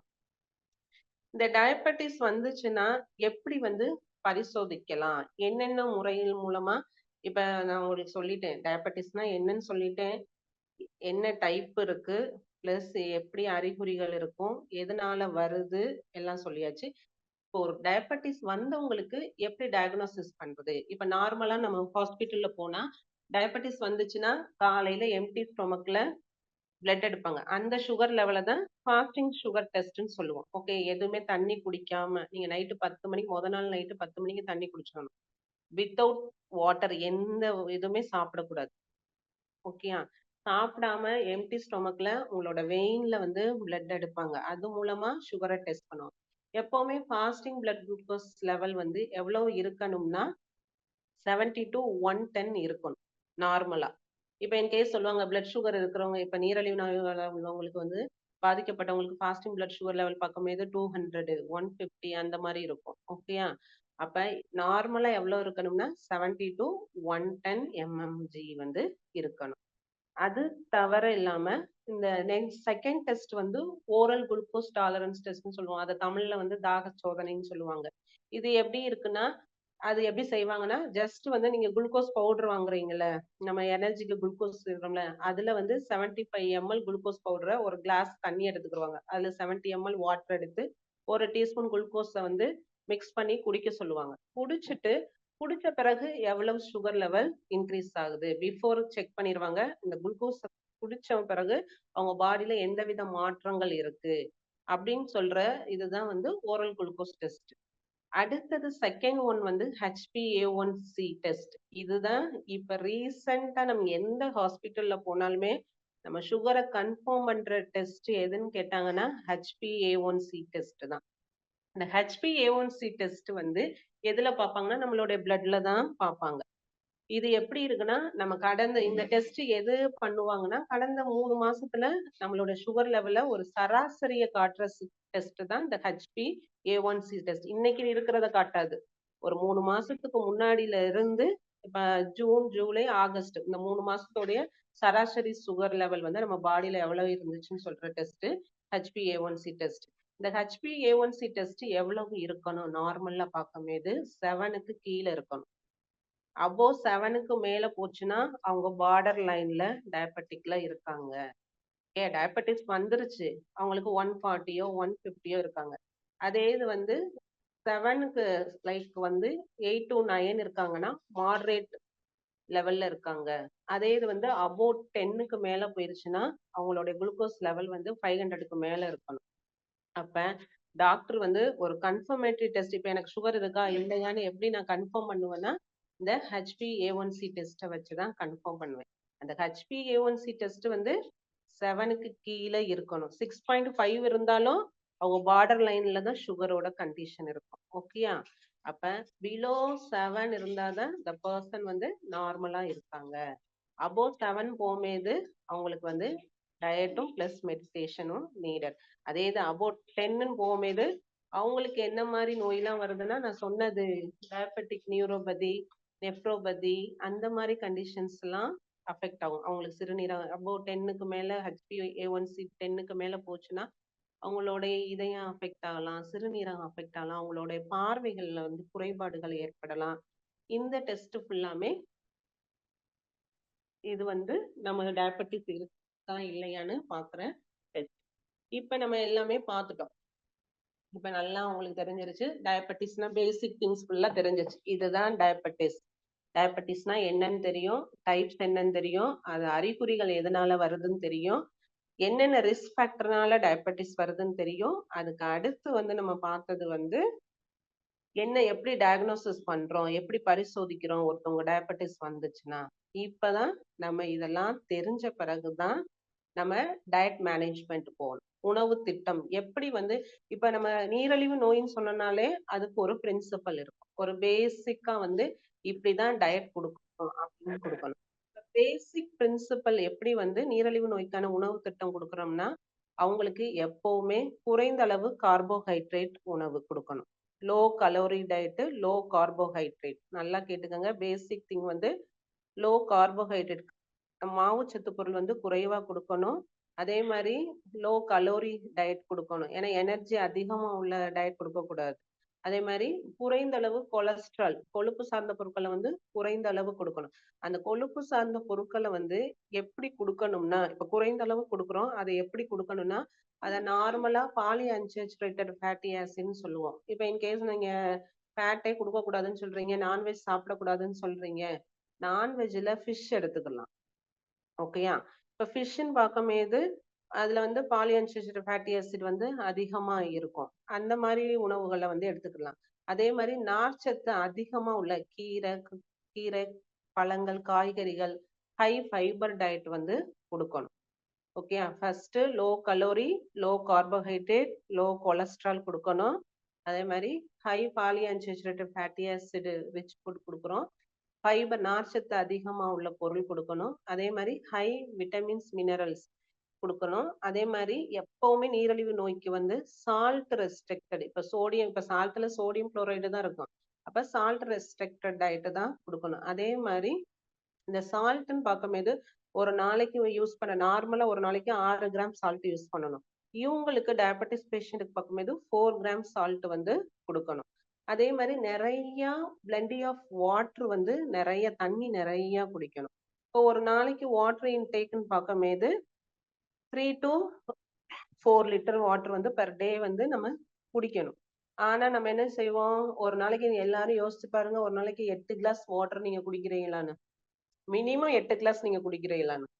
ஏன்னா நம்ம பாடியே நம்ம வாட்டர் மூலமா தான் இயங்குது. அப்ப ஏன்னா வாட்டர் வந்து நீங்க தண்ணி குடிக்கிறது வந்து நம்ம உடம்புல உள்ள நச்சுத்தன்மையை ஃபுல்லா வெளியேற்றும். ஓகேயா? அப்ப வாட்டர் வந்து ரொம்ப ரொம்ப ரொம்ப இம்பார்ட்டன்ட். ஒரு நாளைக்கு நீங்க வந்து 3 to 4 லிட்டர் வாட்டர் எடுத்துக்கிட்டா மட்டும்தான் உங்களோட யூரின் அளவு, நீங்க வெளியேற்றுற அளவு நார்மலா 1.5 லிட்டர்ஸ் வந்து நீங்க யூரினை வெளியேற்றணும். ஓகேயா? இப்ப இன்கேஸ் என்ன செய்வாங்கன்னா யூரினை வந்து போகாம அப்படியே அடக்கி அடக்கி வச்சுக்கலாம். அது மூலமா நிறைய infection plus urinary disorder, in case urinary infection, அதே மாதிரி சிறுநீரகத்துல தொற்று நோய் வரக்கூடிய சான்சஸ் இருக்கும். அதே மாதிரி உங்களுக்கு லோ ஃபேட் டயட் தான் கொடுக்கணும்னு சொல்லியிருக்கேன். இப்ப இப்ப ஆற்றல்னு சொல்றது வந்து எனர்ஜி. ஓகேயா? இப்ப லோ எனர்ஜி, இப்ப ஒரு பேஷண்ட் வர்றாங்க எல்லாரும், இப்ப நம்ம வந்து டயபெட்டிஸ் சொல்லிட்டோம், அவங்களுக்கு டயட் பிளான் பண்ண போறோம். பிராக்டிக்கலா நீங்க டயட்டிஷியனா நினைச்சுக்கோங்க. நீங்க வந்து இப்ப எல்லாருமே டயட்டிஷியன். அப்போ ஒருத்தவங்க உங்களை பார்க்க வர்றாங்க, பார்த்த உடனே உங்களுக்கு நீரிழிவு நோயா, உங்களுக்கு டயட் போட்டு தரேன் அப்படின்னு நம்ம பேசக்கூடாது. ஃபர்ஸ்ட் அந்த பேஷண்ட வர சொல்லி உட்கார வச்சு அவங்களுடைய வயசு என்ன, அவங்க என்ன ஃபீமேலா, மேலா, ஆணா, பெண்ணா, அவங்களுடைய எடை என்ன, அவங்களோட ஹைட் என்ன, அவங்களுடைய body mass index, body mass index வந்து பிஎம்ஐயை கால்குலேட் பண்ணிட்டு அதோட அவங்ககிட்ட பர்சனலா பேசணும். நீங்க எப்படி சாப்பிடுவீங்க, என்னென்ன திங்ஸ்லாம். இப்ப டயட் போட தரேன்னு சொல்லிட்டு அவங்களுக்கு பிடிக்காத டயட்டா நம்ம போடக்கூடாது. ஃபர்ஸ்ட் அவங்ககிட்ட வந்து எதுக்கு பேசுறோம்னா, அவங்களுக்கு பிடிச்ச சாப்பாடு என்ன, பிடிக்காத சாப்பாடு என்ன, அதெல்லாம் தெரிஞ்சுக்கிட்டு தான் நம்ம வந்து அவங்களுக்கு டயட் போடணும். அப்போ ஒருத்தவங்களுக்கு வந்து எனர்ஜி எப்படி கால்குலேட் பண்ணுவோம்னா, அவங்களோட ஏஜ பாத்துக்கிறணும், பிளஸ் அவங்க வந்து ஃபீமேலா மேலான்னு சொல்லிட்டு ஆணா பெண்ணான்னு பாத்துக்கிறணும், அவங்களுடைய வெயிட், உடல் எடை எவ்வளவு இருக்காங்க, அவங்களுடைய ஹைட், அவங்களுடைய வளர்ச்சி, உடல் ஹைட் வந்து எவ்வளவு இருக்காங்க, அதை வச்சுதான் நம்ம கலோரி கால்குலேட் பண்ணணும். இப்ப இன்கேஸ் இந்த கலோரி கால்குலேட் பண்றது வந்து 3 விதமான ஆக்டிவிட்டில இருப்பாங்க. இன்கேஸ் வந்து சடன்ட்ரி ஆக்டிவிட்டினா ஸ்டூடெண்ட்ஸ் எடுத்துக்கோங்க. ஸ்டூடெண்ட்ஸ் மாதிரி எதுவுமே வேலை செய்யாம படுத்துட்டு எந்திரிச்சு உட்காருவாங்க. படுத்து எந்திரிச்சு உட்காரவங்கள வந்து சடன்ட்ரி ஆக்டிவிட்டின்னு சொல்லுவோம். மாடரேட் ஆக்டிவிட்டினா இப்போ எங்க டீச்சர்ஸ் அந்த டாக்டர்ஸ் அந்த மாதிரி உள்ளவங்கலாம் மாடரேட் அந்த காலேஜ் போறாங்க, சொல்லி கொடுக்குறாங்க, வர்றாங்க அந்த மாதிரி. அதே இது வந்து ஹெவி ஒர்க்கர்னு சொல்றது வந்து நம்ம ரயில்வே ஸ்டேஷன்ல ஒர்க் பண்ற போர்ட்டர். அப்ப ஃபர்ஸ்ட் வந்து 2வது காரணம் வந்து ஃபர்ஸ்ட் ஏஜ் இதெல்லாம் தெரிஞ்சுக்கிறீங்க, பிஎம்ஐ கால்குலேட் பண்ண. 2வது காரணம் அவங்க எப்படி வேலையில செய்யறாங்க, மெதுவான வேலையில செய்யறாங்களா, மிதமான வேலையில செய்யறாங்களா, இல்லைன்னா கனத்த வேலை செய்யறாங்களா அந்த பர்சன். அதை வச்சு அந்த எனர்ஜி வந்து மாறுபடும். இப்ப போர்ட்டருக்கு போயிட்டு குறைந்த அளவு எனர்ஜி உள்ள டயட்டை கொடுத்தோம்னா அவனால வந்து அந்த லக்கேஜை தூக்க முடியாது. அப்ப அவங்களுக்கு தேவையான அளவை வந்து எதை பொறுத்து நிர்ணயிக்கணும்னா அவங்க செய்யற வேலையை பொறுத்து நிர்ணயிக்கணும். அதே மாதிரி எப்படி வந்து இப்ப இன்கேஸ் வந்து ஆற்றலை எப்படி கணக்கிடணும்னா, இப்போ 1 கிராம் கார்போஹைட்ரேட் ஓகேயா, இப்ப மாவுச்சத்தை 1 கிராம வந்து நம்ம எரிச்சோம்னா 4 கிலோ கலரிஸ் தேவைப்படும். இதை நல்லா மைண்ட்ல வச்சுக்கோங்க. 1 கிலோகிராம் வந்து கார்போஹைட்ரேட் எடுக்கும்போது 4 கிலோ கலரிஸ் நம்மளுக்கு வரும். அதே மாதிரி 1 கிராம் கார்போஹைட்ரேட்டை நம்ம எரிக்கும் போதும் 4 கிலோ கலரிஸ் வரும். ஆனா 1 கிராம் ஃபேட்டை வந்து நம்ம எரிக்கும் போது நம்மளுக்கு வந்து எவ்வளவு கலரிஸ் வரும்னா 9 கிலோ கலரிஸ் நம்மளுக்கு வரும். அதனாலதான் வெயிட் இன்க்ரீஸா இருக்கிறவங்களுக்கு எல்லாத்துக்குமே பிளஸ் நீரிழிவு நோயால் பாதிக்கப்பட்டவங்களுக்கு வந்து அதிக அளவு கொழுப்பு சார்ந்த பொருட்களை நம்ம குடிக்க மாட்டோம். ஏன் கொடுக்க மாட்டோம்னா கார்போஹைட்ரேட் 1 கிராம் எரிச்சோம்னா 4 தான் வரும். ஆனா ஃபேட்டை 1 கிராம் எரிச்சோம்னா 9 கிலோ கலரிஸ் வரும். But double the amount of energy வந்து எதுல இருந்து வருதுன்னா ஃபேட்ல இருந்து வரனாலதான் அந்த நீரிழிவு நோயாளிகளுக்கும் பிளஸ் உடல் எடை அதிகமா உள்ளவங்களுக்கும் இந்த லோ ஃபேட் டயட்டை ரெக்கமெண்ட் பண்ணுவோம். இந்த லோ ஃபேட் டயட்டை தான் நம்ம ரெக்கமெண்ட் பண்றோம். இப்ப இந்த எனர்ஜியை கால்குலேட் பண்ணும்போது எப்படி மொத்த கலோரி இப்ப இன்கேஸ் நான் சொல்றேன், ஒரு நார்மலா பார்க்கும்போது மாடரேட் ஒர்க்கருக்கு வந்து எவ்வளவு எனர்ஜி கால்குலேட் பண்ணணும்னா, லைக் வந்து செடன்டரிக்கு வந்து 20 கிலோ கலரிஸ் கொடுக்குறோம், 20 கலோரிஸ் கொடுக்குறோம். மாடரேட்டருக்கு வந்து இது வந்து பேசிக் 20 கிலோ கலரிஸ் பெர் டே கொடுக்கணும், பெர் கேஜி பாடி வெயிட். இப்போ இன்கேஸ் வந்து நான் வந்து டீச்சரா இருக்கிறனால நான் மாடரேட் ஆக்டிவிட்டியில இருக்கேன். இப்போ மாடரேட் ஆக்டிவிட்டிக்கு வந்து 25 கிலோ கலரிஸ். இப்போ பெர் கேஜி பாடி வெயிட், இப்போ என்னோட பாடி வெயிட் வந்து 16 இருந்துச்சுன்னா 60 இன்ட்டு 25.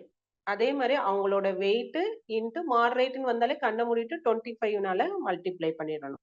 சடன்ட்ரின்னு வந்துச்சுன்னா 60 இன்ட்டு 20. இப்ப 20 calorie per KG body weight வந்து சடன்ட்ரிக்கு, மாடரேட்டுக்கு வந்து 25 கிலோ கலரி பெர் கேஜி பாடி வெயிட். அதே மாதிரி ஹெவி ஒர்க்கருக்கு வந்து 30 கிலோ கலரி பெர் கேஜி பாடி வெயிட். இது வந்து ஃபார்முலா, ஸ்டாண்டர்ட் ஃபார்முலா. இப்ப வந்து நார்மலா நம்ம சாப்பிட்ற சாப்பாட்டுல வந்து மொத்த கலோரி வந்து நம்ம எடுக்கிற கார்போஹைட்ரேட்ல 50 to 60% ஆஃப் கலோரி வந்து எதுல இருந்து வரும்னா கார்போஹைட்ரேட்ல வரும். அதே இது வந்து 50 to 20% கலோரி வந்து புரதச்சத்துல இருந்து புரோட்டீன்ல இருந்து வரும். அதே இது 30% ஆஃப் கலோரி வந்து கொழுப்புல இருந்து வரும். இப்ப இன்கேஸ் வந்து ஒரு பேலன்ஸ் டயட்டா சாப்பிட்றீங்க, ரைஸ் வச்சிருக்கீங்க, ஒரு ஃபிஷ் கிரேவி வச்சிருக்கீங்க, எக் வச்சிருக்கீங்க, அதே மாதிரி ஒரு கிரீன்ஸ் வச்சிருக்கீங்க. அப்ப கிரீன்ஸ்ல பார்க்கும்போது எல்லாத்துலயுமே நம்மளுக்கு கார்போஹைட்ரேட்டும் ஒரு சப்ஸ்டன்ஸ் தான். அப்ப எல்லா கார்போஹைட்ரேட்லயும் 50 to 60% வந்து உங்களுடைய கலோரி வந்து கார்போஹைட்ரேட்ல வரும். இப்போ ஃபிஷ்ன்னு பார்க்கும்போது புரோட்டீன் தான். அப்ப 15 to 20% வந்து உங்களுக்கு வந்துடும். அந்த ஃபிஷ்லையும் பிளஸ் வந்து எக்லையும் வந்து கொலஸ்ட்ரால் இருக்கும், கீரையிலுமே கொலஸ்ட்ரால் இருக்கும், ஓகே, ஃபேட் இருக்கும். அது மினிமம் ஃபேட்டை தான் வந்து கிரீன் லீஃபி வெஜிடபிள்ல இருக்கும் தென் கம்பேர் டு அனிமல் சோர்ஸை விட, ஓகேயா. அப்ப நம்மளுடைய கார்போஹைட்ரேட் வந்து மேக்சிமம் ஒரு பிளேட் ஒரு நாளைக்கு எடுத்துக்கிறதுல 50 to 60% வந்து கார்போஹைட்ரேட்ல இருந்து எனர்ஜி வரும். 15 to 20% வந்து புரோட்டீன்ல இருந்து எனர்ஜி வரும். நெக்ஸ்ட் வந்து 30 to 30% வந்து கொழுப்புல இருந்து வரும். நெக்ஸ்ட் வந்து கார்போஹைட்ரேட்னு பார்க்கும்போது இப்ப மேக்ரோ நியூட்ரியன்ட்னு சொல்லுவோம். கார்போஹைட்ரேட் வந்து one of the macronutrient. ஏன் மேக்ரோ நியூட்ரியன்ட் சொல்றோம்னா, நம்ம உடல் வளர்ச்சிதை மாற்றத்துக்கு 100 கிராமுக்கு அதிகமா நம்ம யூஸ் பண்றத வந்து மேக்ரோ நியூட்ரியன்ட் சொல்லுவோம். ஏன்னா நம்ம இதுல வந்து மேக்ரோ நியூட்ரியன்ட் சொல்றது வந்து கார்போஹைட்ரேட், புரோட்டீன், ஃபேட். இது வந்து நம்ம என்ன செய்யணும்னா 100 கிராமுக்கு மேல நம்ம உடலுடைய ஃபங்க்ஷனுக்கு நம்மளுடைய உடலுடைய ஃபங்க்ஷனுக்கு யூஸ் பண்றதுனால இதை மேக்ரோ நியூட்ரியன்ட் சொல்லுவோம். இந்த கார்போஹைட்ரேட்டை வந்து நீரிழிவு நோயாளிகள் வந்து குறைவா தான் நம்ம எடுத்துக்கிறோம். ஏன்னா இந்த கார்போஹைட்ரேட் உணவு வந்து அதிகமா எடுக்கும்போது ரத்தத்தோடைய குளுக்கோஸ் அளவு வந்து அதிகமா ஆயிரும். இப்ப இந்த கார்போஹைட்ரேட் பார்க்கும்போது நம்ம சாப்பிடுற அரிசி, வெள்ளரிசி, ரவை, கோதுமை, பாஸ்தா, மைதா, ஓகேயா, அந்த மாதிரி உள்ள இதுல வந்து அதிகமா வந்து கார்போஹைட்ரேட் இருக்கு. ஆனா நீரிழிவு நோயாளிகளுக்கு வந்து அந்த மாதிரி உணவை சாப்பிடக்கூடாது. அப்ப எப்படியான உணவை வந்து சாப்பிடணும் அப்படின்னு பார்க்கும்போது முழு தானியம், இப்ப இங்க கேட்டு மில்லட் சொல்றோம், கவுனி அரிசி, மாப்பிள்ளை சம்பா அரிசி, உங்களுக்கே தெரியும் பூங்கார் அரிசி, அந்த மாதிரி நிறைய வெரைட்டி ஆஃப் ரைஸ் இருக்கு. உங்களுக்கு ரைஸ் வரைக்குமே ஹோலா சாப்பிடலாம். அதே மாதிரி வரகு, சாமை, ஓகேயா, கேழ்வரகு, பனிவரகு, அது மாதிரி அதே மாதிரி குதிரைவாளி, அதே மாதிரி கவுனி அரிசி, ப்ரௌன் ரைஸ், அந்த மாதிரி சாப்பாடை வந்து நம்ம இம்ப்ளிமெண்ட் பண்ணணும் சர்க்கரை நோயாளிக்கு. அதே மாதிரி சர்க்கரை நோயாளிக்கு எப்பவுமே வந்து கஞ்சி மாதிரி கொடுக்க கூடாது. ஏன்னா கஞ்சி மாதிரி நல்லா வடிகட்டி வெறும் கஞ்சி மாதிரி கொடுத்தீங்கன்னா லைக் வந்து உங்களுக்கு சீக்கிரம் சீக்கிரம் பசிக்கும். அவங்களுக்கு சாப்பாடு மாதிரி இப்ப பிரியாணி வந்து நீங்க ரைஸ்ல செய்யற மாதிரி குதிரைவாளிலையும் செய்யலாம், நம்மளோட மில்லட்ஸ்லயுமே செய்யலாம். ஏன் மில்லட்ஸ்க்கும் ரைஸுக்கும் என்ன வித்தியாசம்னா, நீ ரைஸ்ல எவ்வளவு பிரியாணி செஞ்சாலும் சாப்பிட முடியும். ஆனா மில்லட்ல கொஞ்சம் அளவு மட்டும்தான் சாப்பிட முடியும். ஆனா சீக்கிரமா பசிக்காது. ஏன்னா நம்மள சுகர் இருக்கிறவங்களுக்கு அடிக்கடி பசிக்கும். அதனாலதான் மில்லட் பேஸ்டு ப்ராடக்டா வந்து நம்ம சாப்பிட சொல்றது. அதே மாதிரி இது நல்ல பாலிஷ் பண்ண பாஸ்மதி ரைஸ், அந்த மாதிரி ரைஸ் எல்லாம் அவங்களுக்கு கொடுக்க கூடாது. ஓகேயா. அதே மாதிரி இந்த கார்போஹைட்ரேட்ல பார்க்கும்போது மண்ணுக்கு கீழே விளையிற கிழங்கு வகைகள், இப்ப இன்கேஸ் வந்து கேரட் எப்பயாச்சும் ஒரு வாரத்துக்கு ரெண்டு தடவை கொடுக்கலாம். அதுக்காண்டி டெய்லி கேரட் கொடுக்க கூடாது. உருளைக்கிழங்கு கொடுக்க கூடாது. சக்கரவள்ளி கிழங்கு, மண்ணுக்கு விளையிற கேபேஜ், ஓகேயா, அதே மாதிரி சேப்பக்கிழங்கு, சேனக்கிழங்கு, அதெல்லாம் வந்து கொடுக்க கூடாது. அது கருணைக்கிழங்கு வந்து வாரத்துக்கு ஒரு தடவை கொடுக்கலாம். ஓகே.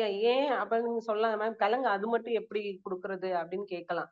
கருணைக்கிழங்குல வந்து நம்மளுக்கு லோ கிளைசிமிக் இண்டெக்ஸ் ஃபுட்டுன்னு சொல்லுவோம். ஏன்னா ரத்தத்தோட சுகரை வந்து இன்க்ரீஸ் பண்ணாது. அந்த மாதிரி வந்து கொடுக்கலாம். ஓகேயா. அதனால வந்து உருளைக்கிழங்கு அந்த மாதிரி ஸ்டார்ச் பேஸ்டு ப்ராடக்ட வந்து கொடுக்க கூடாது. அதே மாதிரி கடையில விற்கிறதுல ரெடி டு ஈட் மாதிரி mix, chapati ready to eat chapati mix, அந்த மாதிரி உள்ளதுல எல்லாம் ப்ரிசர்வேட்டிவ் அதிகமா ஆட் பண்ணியிருப்பாங்க. அந்த மாதிரி உணவுப் பொருட்களை வந்து கம்ப்ளீட்டா அவாய்ட் பண்ணிடணும். நெக்ஸ்ட் வந்து புரோட்டீன். புரோட்டீன் சொல்றது வந்து புரதச்சத்து. இப்ப நான் சொன்னது டைப் 1 டயபெட்டிஸ் பார்க்கும்போது 1 வயசு குழந்தையில இருந்து 30 வயசு வரையும் வர்றதுதான் டைப் 1 டயபெட்டிஸ். இப்ப வந்து இப்போ 1 வயசு குழந்தைக்கு சுகர் லெவல் கூட ஆயிடுச்சுன்னா அவங்களுக்கு எவ்வளவு புரோட்டீன் கொடுக்கணும்னா 2 gram per KG body weight கொடுக்கணும். அதே இது வந்து ஒரு 10 வயசு பிள்ளை 11 12 வயசுல வரையும் இருந்துச்சுன்னா அவங்களுக்கு 1 gram per KG body weight வந்து கொடுக்கணும். இப்ப இன்கேஸ் எனக்கு 50 கேஜி இருந்தாங்கன்னா, அந்த சில்ட்ரன் 50 கேஜி இருந்தாங்கன்னா 50 இன்ட்டு 1 கிராம் அப்ப ஈக்குவல் டு 50 கிராம். இப்போ ஒரு நாளைக்கு 50 கிராம் வந்து கொடுக்கணும். இந்த புரோட்டீன் எப்படி கொடுக்கணும் அப்படின்னு பார்க்கும்போது நல்லா முட்டை சாப்பிடலாம்.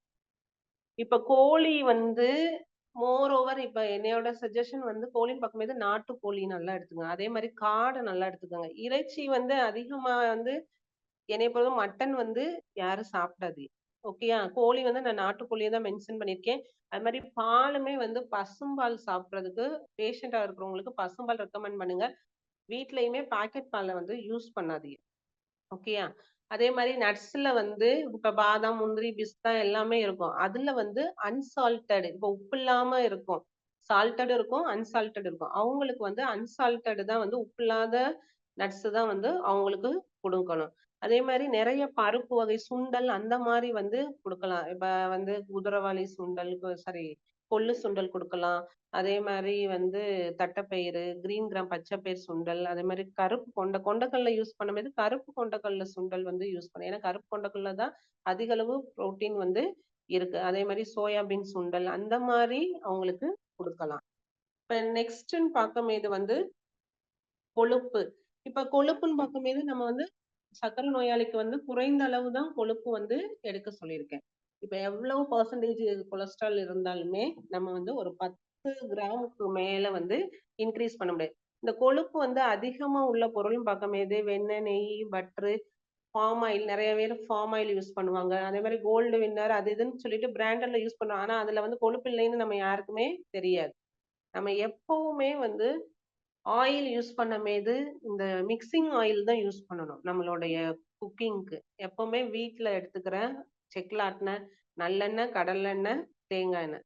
இப்ப நம்ம குக் பண்ண போறோம்னா அதுல நல்லெண்ணெயில 50 ml, கடலை எண்ணெயில 50 ml, தேங்காய் எண்ணெயில 50 ml. அதை மூணையும் சேர்த்து 150 ml per டே வந்து யூஸ் பண்ணிக்கிறாப்புல இருக்கணும். அப்படி பண்ணமேது நல்லெண்ணெயில ஒரு விதமான நல்ல அமினோ ஆசிட்ஸ் இருக்கலாம், அதே மாதிரி ஃபேட்டி ஆசிட் இருக்கலாம், அதே மாதிரி தேங்காய் எண்ணெயில இருக்கலாம். தனித்தனியா எடுத்தோம்னா ஒரே ஒரு அமினோ ஆசிட் தான் வரும். இப்ப காம்பினேஷன் 3 ஆயிலையும் சேர்த்து நம்ம குக் பண்ணமேது மிக்ஸ் பண்ணி குக் பண்ணமேது நம்மளுக்கு எல்லா விதமான அமினோ ஆசிடும் நம்மளுக்கு வரும். அதே மாதிரி கொழுப்பு அமிலங்கள் உள்ள நான்வெஜ் ஃபுட்டை வந்து கம்மிப்படுத்திடணும். அந்த கொழுப்பு பொருட்கள்ல உள்ள எதெல்லாம் எடுத்துக்கலாம், நிறைய ஃபிஷ் ஐட்டம் நிறைய எடுத்துக்கோங்க.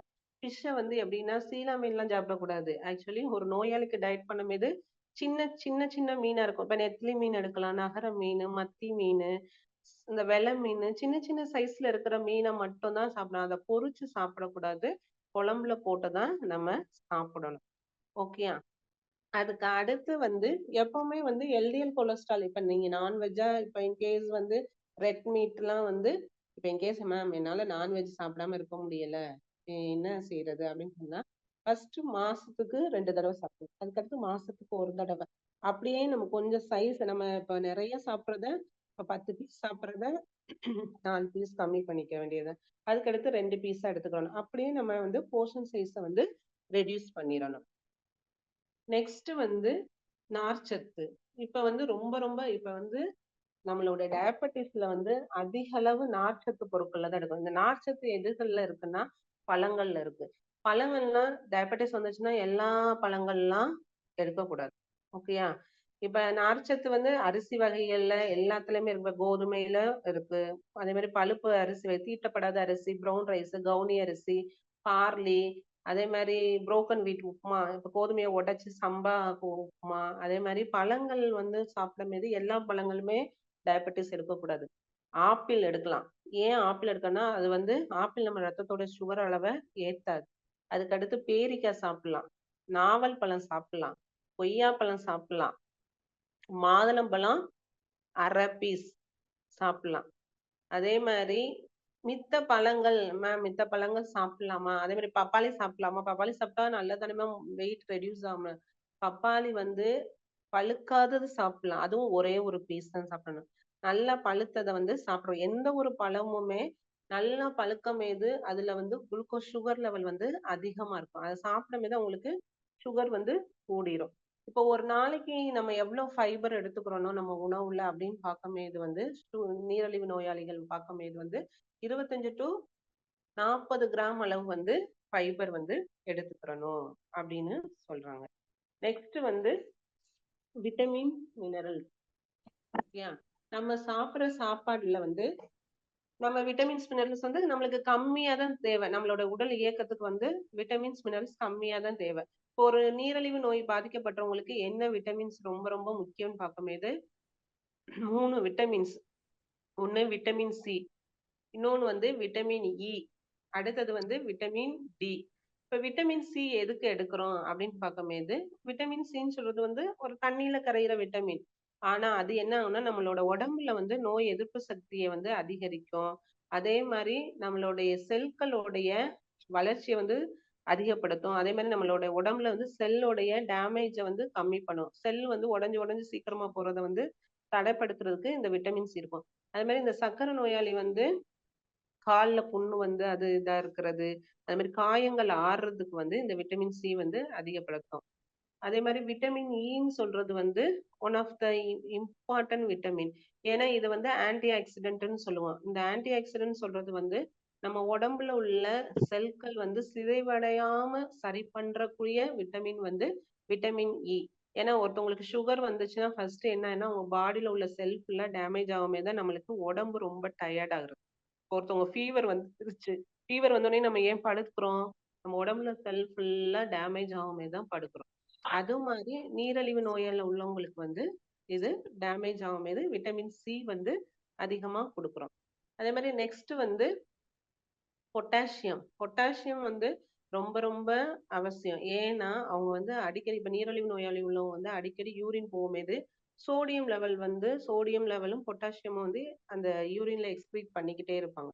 அப்ப சோடியம் நம்மளுக்கு அதிகமா இருக்குன்னு அவசியம் கிடையாது. ஆனா பொட்டாசியம் லெவலும் வந்து நம்மளுக்கு குறைஞ்சிக்கிட்டே இருக்கும். அப்ப பொட்டாசியம் நம்ம எப்படி எடுத்துக்கலாம் பார்க்கும்போது டெய்லி வந்து அவங்களுக்கு இளநீ வாங்கி குடிக்கலாம். ஓகே, டெய்லி இல்லாட்டினாலும் வீக்லி ஒன்ஸ், வாரத்துல வந்து 2 நாள் வந்து இளநீ வந்து குடிக்கும்போது உங்களுக்கு நிறைய பொட்டாசியம், ஏன்னா இளநீல வந்து அதிக அளவு பொட்டாசியம் வந்து இருக்கும். அதே மாதிரி அந்த நீரிழிவு நோயாளி உள்ளவங்களுக்கு வந்து விட்டமின் டி குறைபாடு வந்து அதிகமா இருக்கும். ஏன்னா விட்டமின் டி குறைபாடு இருந்துச்சுனாலே என்ன ஆகும்னா எலும்பு வந்து பலவீனமாயிரும். அவனால ஒரு பொருள் தூக்க முடியாது, மூச்சு வாங்கும், அந்த மாதிரி இருக்கும். அப்ப அவங்களுக்கு போதுமான விட்டமின் டி வந்து இருக்கணும். இப்ப விட்டமின் டி வந்து நம்ம டேப்லெட்டா சாப்பிடணும்னு அவசியமே கிடையாது. ஆக்சுவலி நம்ம என்ன செய்யணும், வெயில்ல போய் நிக்கும்போது நம்மளுக்கு வந்து விட்டமின் டி, அதுவும் காலையில உள்ள வெயில் 6:30 to 7:30 அந்த வெயில்ல மட்டும்தான் நிக்கணும். மேக்சிமம் 8 o'clock வரையும் நின்றோம்னாலே நம்மளுக்கு விட்டமின் டி வரும். அதே மாதிரி விட்டமின் டிக்கு வந்து மில்க், ராகி, அதே மாதிரி பால், அந்த உள்ள மோஸ்ட்லி பால் வந்து பாக்கெட் பால் யூஸ் பண்றத தடுத்துருங்க. நார்மலா நீங்க சாப்பிட்டுருந்தாலும் தடுத்துருங்க. ஓகே, அவங்களுக்கு வந்து என்ன மாதிரிலாம் கொடுக்கலாம் அப்படின்னு சொல்லிட்டு நான் சொல்றேன். நெக்ஸ்ட் வந்து இனிப்பு வகைகள். இப்ப இனிப்பு வகைகள்னு பார்க்கும்போது அவங்களுக்கு ஸ்வீட்டு, இப்ப இனிப்பு வகைன்னு பார்க்கும்போது என்னால வந்து ஸ்வீட் போடாம குடிக்க முடியாதுன்னு சொல்லிட்டு நம்ம ரெடி மார்க்கெட்லயே வந்து விக்குது. அஸ்பார்டிடம், ஸ்டீவியா, அந்த மாதிரி வந்து எம்டி கலரிஸ்ல உள்ள ஸ்வீட்னஸ் விக்குது. அதெல்லாம் வாங்கி மிக்ஸ் பண்ணி குடிக்காதீங்க. அதே மாதிரி அந்த சுகர் நோயாளி இருந்தாலும் அவங்களுக்கும் கொடுக்க கூடாது. அவங்களுக்கு வித்தவுட் சுகர்லயே நார்மலாவே கொடுங்க. அதே மாதிரி ரெடி டு ஈட் ஃபுட் மாதிரி இந்த ப்ரிசர்வேட்டிவ் உள்ள ஃபுட்டை வந்து இருக்காதீங்க. அதே மாதிரி உப்பு வந்து அவங்களுடைய டயட்ல பெர் டே வந்து 5 கிராம் தான் யூஸ் பண்ணணும். ஆனா ஒரு நாளைக்கு இந்த நீரிழிவு நோயால் பாதிக்கப்பட்டவங்களுக்கு வந்து 2.4 கிராம், மிஞ்சி போனா 2.5 கிராம் மட்டும்தான் யூஸ் பண்ணணும். ஏன்னா இப்ப டயபெட்டிஸ் வந்துச்சுன்னா சிலவங்களுக்கு வந்து ரத்த அழுத்தமும் இருக்கும், டயபெட்டிஸ் இருக்கும். அப்ப அவங்களுக்கு வந்து ரத்தத்துல வந்து உப்போட அளவை வந்து கம்மிப்படுத்தணும். அதே மாதிரி ஊறுகாய், இந்த உப்பு சார்ந்த பொருள், ஊறுகாய், பப்படு, வத்தல், வடகம், சாஸ், அந்த மாதிரி ரெடி டு ஈட் ஃபுட், அதே மாதிரி உப்பு கண்டம், அந்த மாதிரி பொருள்லாம் வந்து இது பண்ணக்கூடாது, சேர்க்கக்கூடாது. இப்ப நெக்ஸ்ட் வந்து இப்ப டயபெட்டிக் டயட்னு பார்க்கும்போது மோர் ஓவர் என்னெல்லாம் சேர்க்கலாம், ஒரு பிளேட் இருக்கும் லைக் பார்க்கும்போது எப்படி வந்து டயபெட்டிக் டயட்டை இது பண்ணணும்னா ஆஃப் பிளேட் தான் வந்து நான் ஸ்டார்ச் வெஜிடபிள்ஸ் எடுக்கணும். இப்ப பீன்ஸோ எதுனாலுமே உங்களோட வெஜிடபிள் ஆஃப் பிளேட் இருக்கணும். ஆனா உங்களோட சீரியல்ஸ் வந்து 1/4 குவார்டர் பிளேட் இருக்கணும். புரோட்டீன் வந்து குவார்டர். இந்த புரோட்டீன் வந்து ஒன்லி வந்து ஃபிஷ் சார்ந்த பொருள் மட்டும்தான் இருக்கணும். இப்ப டயபெட்டிக் டயட்ல எந்தெந்த ஃபுட்டெல்லாம் சேர்த்துக்கலாம், எந்தெந்த ஃபுட்டெல்லாம் சேர்க்கக்கூடாது அப்படின்னு பார்க்கும்போது எப்பவுமே இப்ப லோ கார்ப் கேக்ஸ் சொல்றது வந்து உங்க பேக்கரியில செய்யற கேக்ஸ் கிடையாது. இப்ப வீட்ல ராகி மாவுல வந்து ஹோம்மேட் கேக்ஸே செய்யலாம். ஓகேயா, அதுல வந்து கிரீமோ எதுவுமே இருக்காது. ஓகேயா, அதே மாதிரி இந்த பாலகர், பாஸ்தாலாம் வந்து நீங்க வெஜிடபிள்ஸ் நீங்க வீட்லயே வந்து இது பண்ணலாம். ஆனா எந்த ஒரு லைக் வந்து பேக்கரி ஐட்டம் எதுவுமே யூஸ் பண்ண முடியாது. பேக்கிங் சோடா, பேக்கிங் பவுடர் எதுவுமே யூஸ் பண்ணாம நார்மலா அவங்களுக்கு வந்து இருக்கும். ஓகே, அதே மாதிரி ஐஸ்கிரீம்லாம் மோர் ஓவர் ஐஸ்கிரீம் சாப்பிடக்கூடாது. பேஸ்ட்ரி ஐட்டம்ஸ், பாஸ்தா, அதே மாதிரி காக்டெயில்ஸ், அந்த சாஃப்ட்வேர் ட்ரிங்க் எல்லாமே வந்து கம்ப்ளீட்டா அவாய்ட் பண்ணிடணும். இப்போ ஒருத்தவங்க கார்போஹைட்ரேட்ஸ் லைக் இந்த நீரிழிவு நோயால் வந்தவங்களுக்கு பார்க்கும்போது நீங்க என்ன சொல்லணும்னா மொத்த கார்போஹைட்ரேட்டையும் வந்து ஃபர்ஸ்ட் வந்து லோ கார்போஹைட்ரேட் டயட்டை தான் எடுத்துக்கணும். அது நிறைய பதப்படுத்தப்பட்ட உணவுப் பொருட்கள்ல வந்து இந்த டின்டு ஃபுட்டு மாதிரி இப்ப ஃபாரின்லாம் பார்க்கும்போது நிறைய டின்டு ஃபுட்டா இருக்கும். அப்ப அதெல்லாம் எப்ப ஸ்டோரேஜ் பண்ணாங்கன்னே தெரியாது. அப்ப டின்டு ஃபுட்டு எல்லாமே நம்ம அவாய்ட் பண்ணணும். எப்பவுமே முழு தானிய வகைகள் உள்ள பொருள்ல வந்து அதிக அளவு ஊட்டச்சத்து இருக்கனால முழு தானிய வகை பொருட்களை வந்து எடுத்துக்கிறணும் அப்படின்னு சொல்லலாம். அதே மாதிரி விலங்கு கொழுப்புகள் லைக் வந்து கொழுப்பு வந்து நம்ம தாவரங்கள்ல வர்ற கொழுப்பு பொருட்களை வந்து எடுத்துக்கலாம். தாவரங்கள்ல வந்து இன்கேஸ் வந்து நீங்க நட்ஸ், இப்போ ஆல்மண்ட் எடுத்துக்கலாம், வால்நட் எடுத்துக்கலாம், பிஸ்தா எடுத்துக்கலாம். அதெல்லாம் வந்து தாவர எண்ணெயில வர்றதுதான். நெக்ஸ்ட் வந்து சர்க்கரை இனிப்பு பானங்களை வந்து கம்மி பண்ணிடணும். இப்ப இன்கேஸ் வந்து சாஃப்ட் ட்ரிங்க்ஸ் டொரினா இருக்கு, கொக்கோ கோலா இருக்கு, அந்த மாதிரி மாசம் அந்த மாதிரி உள்ள இதுல பார்க்கும்போது அதிக ஃப்ரக்டோஸ் அதிக கண்டென்ட் இருக்கிறனால அந்த மாதிரி சாஃப்ட் ட்ரிங்க்ஸ் தான் வந்து கம்ப்ளீட்டா குடிக்க கூடாது. நெக்ஸ்ட் வந்து நம்ம டெய்லி நம்ம வந்து ஒரு பேஷண்ட்டுக்கு நம்ம கால்குலேட் பண்ணும்போது அந்த பேஷண்டோடைய கலோரி வந்து எப்படி இருக்குன்னு சொல்லிட்டு கால்குலேட் பண்ணிக்கிடுவோம். இப்ப நீரிழிவு நோயாளிகளுக்கு எப்படி டயட் பண்ணணும்னு சொல்லியாச்சு. நிறைய நார்ச்சத்து உள்ள பொருட்கள் கொடுக்கணும், கீரை பயிர் வகைகள் கொடுக்கணும், அதே மாதிரி குறைவான சர்க்கரை உள்ள உணவு கொடுக்கணும். இப்ப லோ சுகர் டயட்னா சர்க்கரை சத்து லைக் வந்து கார்போஹைட்ரேட் கம்மியா இருக்கிறது, என்ன பால் டீ ஜூஸ் எது குடிச்சாலுமே சர்க்கரை இல்லாம உங்களுக்கு கொடுக்கணும். அதே மாதிரி கார்போஹைட்ரேட் இப்போ கேஸ் வந்து அரிசி கம்மியா சேர்க்கணும். அது மாதிரி கொஞ்சம் அவங்க எப்படி சர்க்கரை நோய்களுக்கு வந்து அடிக்கடி சாப்பிடறதுனால 3 வேளை சாப்பிட்றது வந்து 5 வேளையா கொஞ்சம் கொஞ்சம் சின்ன சின்னதா இடையில இப்ப காலையில வந்து ஒரு உப்மா சாப்பிட்டாங்கன்னா அதுக்கு அடுத்து ஒரு ஃப்ரூட்ஸ் கட் பண்ணி கொடுக்கணும், அதுக்கு அடுத்து லஞ்ச் கொடுக்கணும், அதுக்கு அடுத்து ஒரு சுண்டல் மாதிரி கொடுக்கணும், அதுக்கு அடுத்து டின்னர், நைட்டு வந்து பால் காய்ச்சி கொடுக்கணும். அந்த மாதிரி 6 டைம்ஸ்க்கு வந்து அவங்க ஃபுட்டு கொடுக்கும்போது அவங்களுக்கு அடிக்கடி பசிக்காது.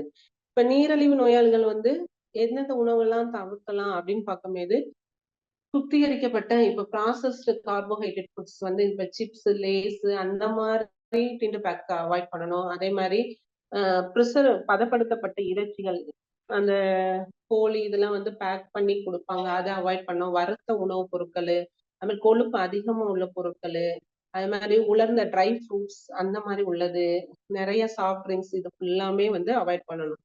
அதே மாதிரி நிறைய வந்து டிரான்ஸ் ஃபேட்டி ஆசிட் இப்ப ஃபார்ம் ஆயில்லாம் யூஸ் பண்றத வந்து அவாய்ட் பண்ணணும்.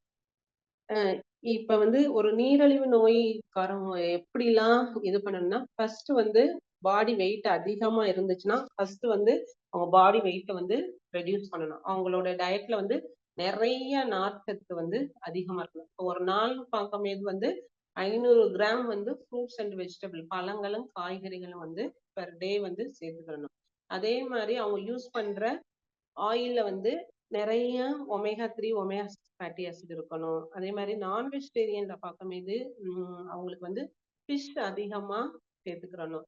அதே மாதிரி மினரல்ஸ் விட்டமின்ஸ் வந்து தாது உப்பு பிளஸ் விட்டமின்ஸ் வைட்டமின்கள் வந்து சேர்த்துக்கிறணும். அதே மாதிரி மில்க்னு எடுக்கும்போது அவங்களுக்கு வந்து கொழுப்பு இல்லாத ஸ்கிம்டு மில்க்னு சொல்லுவாங்க, கொழுப்பு இல்லாத மில்கெல்லாம் பாலை தான் வந்து அவங்களுக்கு கொடுக்கணும். அதே மாதிரி அவங்களோட டயட்ல நிறைய வெந்தயம் சேர்க்கணும், கார்லிக், ஆனியன், சோயாபீன், மஞ்சள் அந்த மாதிரி உள்ளதெல்லாம் நம்ம சேர்க்கணும்.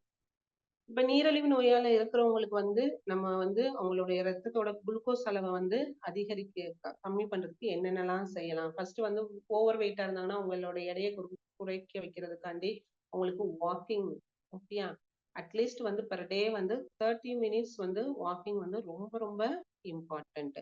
அதுக்கு அடுத்து வந்து அவங்களுக்கு வந்து நிறைய வாக்கிங் போறாங்கன்னா வாக்கிங் போட்டோம், இல்ல ஒர்க் அவுட் பண்றவங்க பண்ணட்டும், பிளஸ் ஜாக்கிங் போறவங்க போகட்டும், அந்த மாதிரி செய்யணும். இப்ப தினசரி வாக்கிங் போகலைன்னா அவங்க வந்து யோகா செய்வாங்க. யோகால வந்து மூச்சு பயிற்சி செய்யும்போது அவங்களுடைய குளுக்கோஸ் அளவு பாடியோட செல்களை வந்து புத்துணர்ச்சி பெறும். அந்த மாதிரி செய்யறது.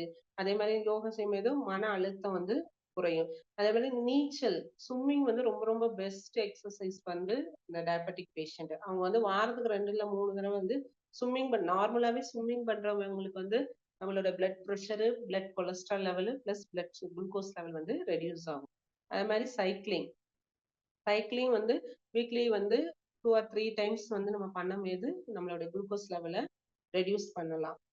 அதே மாதிரி நம்ம ஒரு நீரிழிவு நோய் வர்றதுக்கு முன்னாடி நம்ம எப்படி இப்ப நம்ம நார்மலா இருக்கோம், ஆனா நம்மளுக்கு ஃபியூச்சர்ல வந்து நீரிழிவு நோய் வராம இருக்கணும். அதுக்கு நம்ம எப்படி உடம்ப வச்சுக்கிறோம் அப்படின்னு பார்க்கும்போது நல்ல ஆரோக்கியமான உணவுகளை வந்து நம்ம சாப்பிடணும். அப்ப குறைவான அளவு இனிப்பு சார்ந்த பொருட்களை வந்து நம்ம சாப்பிடணும். கரெக்டான சாப்பாடு எப்பவுமே நம்மளுடைய சாப்பாடுல வந்து காலையில வந்து மார்னிங் வந்து பிரேக்ஃபாஸ்ட்டை ஸ்கிப் பண்ணவே கூடாது. மார்னிங் தான் நல்லா பிரேக்ஃபாஸ்ட் சாப்பிடணும். அதுக்கு அடுத்து ஆஃப்டர்நூன் வந்து அதை விட கம்மியா சாப்பிடணும். நைட்டு வந்து 7 o'clock முன்னாடியே சாப்பிட்டு முடிச்சிடணும். ஆக்சுவலி நார்மலா இருந்தா உங்களோட பிரேக்ஃபாஸ்ட் வந்து 8 to 9, அதே மாதிரி லஞ்ச் டைம் வந்து 12 to 1, அதே மாதிரி டின்னர் டைம் வந்து 7 to 8. மேக்சிமம் 7 பிஃபோர் 7 சாப்பிட்டீங்கன்னா நார்மல் ஆயிரும். 10 o'clock வந்து தூங்கிட்டீங்கன்னா உங்களுடைய லைஃப் ஸ்டைல் வந்து நார்மலா போயிடும். நம்ம என்ன செய்யறோம், இப்ப உள்ள காலத்துல நிறைய பேரு செல்ல வச்சே பார்த்துக்கிட்டே இருந்து நைட் 1 மணி நேரத்துக்கு 1 மணிக்கு தூங்குறோம். ஓகே. அது மூலமா தான் நம்மளுடைய பாடி, ஏன்னா ஒவ்வொரு ஆர்கனுக்கும் ஒவ்வொரு டைம் நம்மளுக்கு ரெஸ்ட் விடணும். நம்ம அதை ரெஸ்ட் விடாதனால நம்மளுடைய பாடி அஃபெக்ட் ஆயிடும்.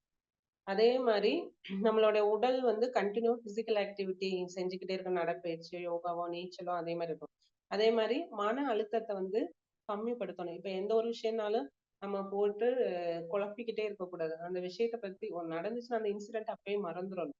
அதையே யோசிச்சுட்டு இருக்கும்போது அது மூலமா டிப்ரெஷன் ஆகி நம்மளுக்கு நோய் வரக்கூடிய சான்சஸ் இருக்கு.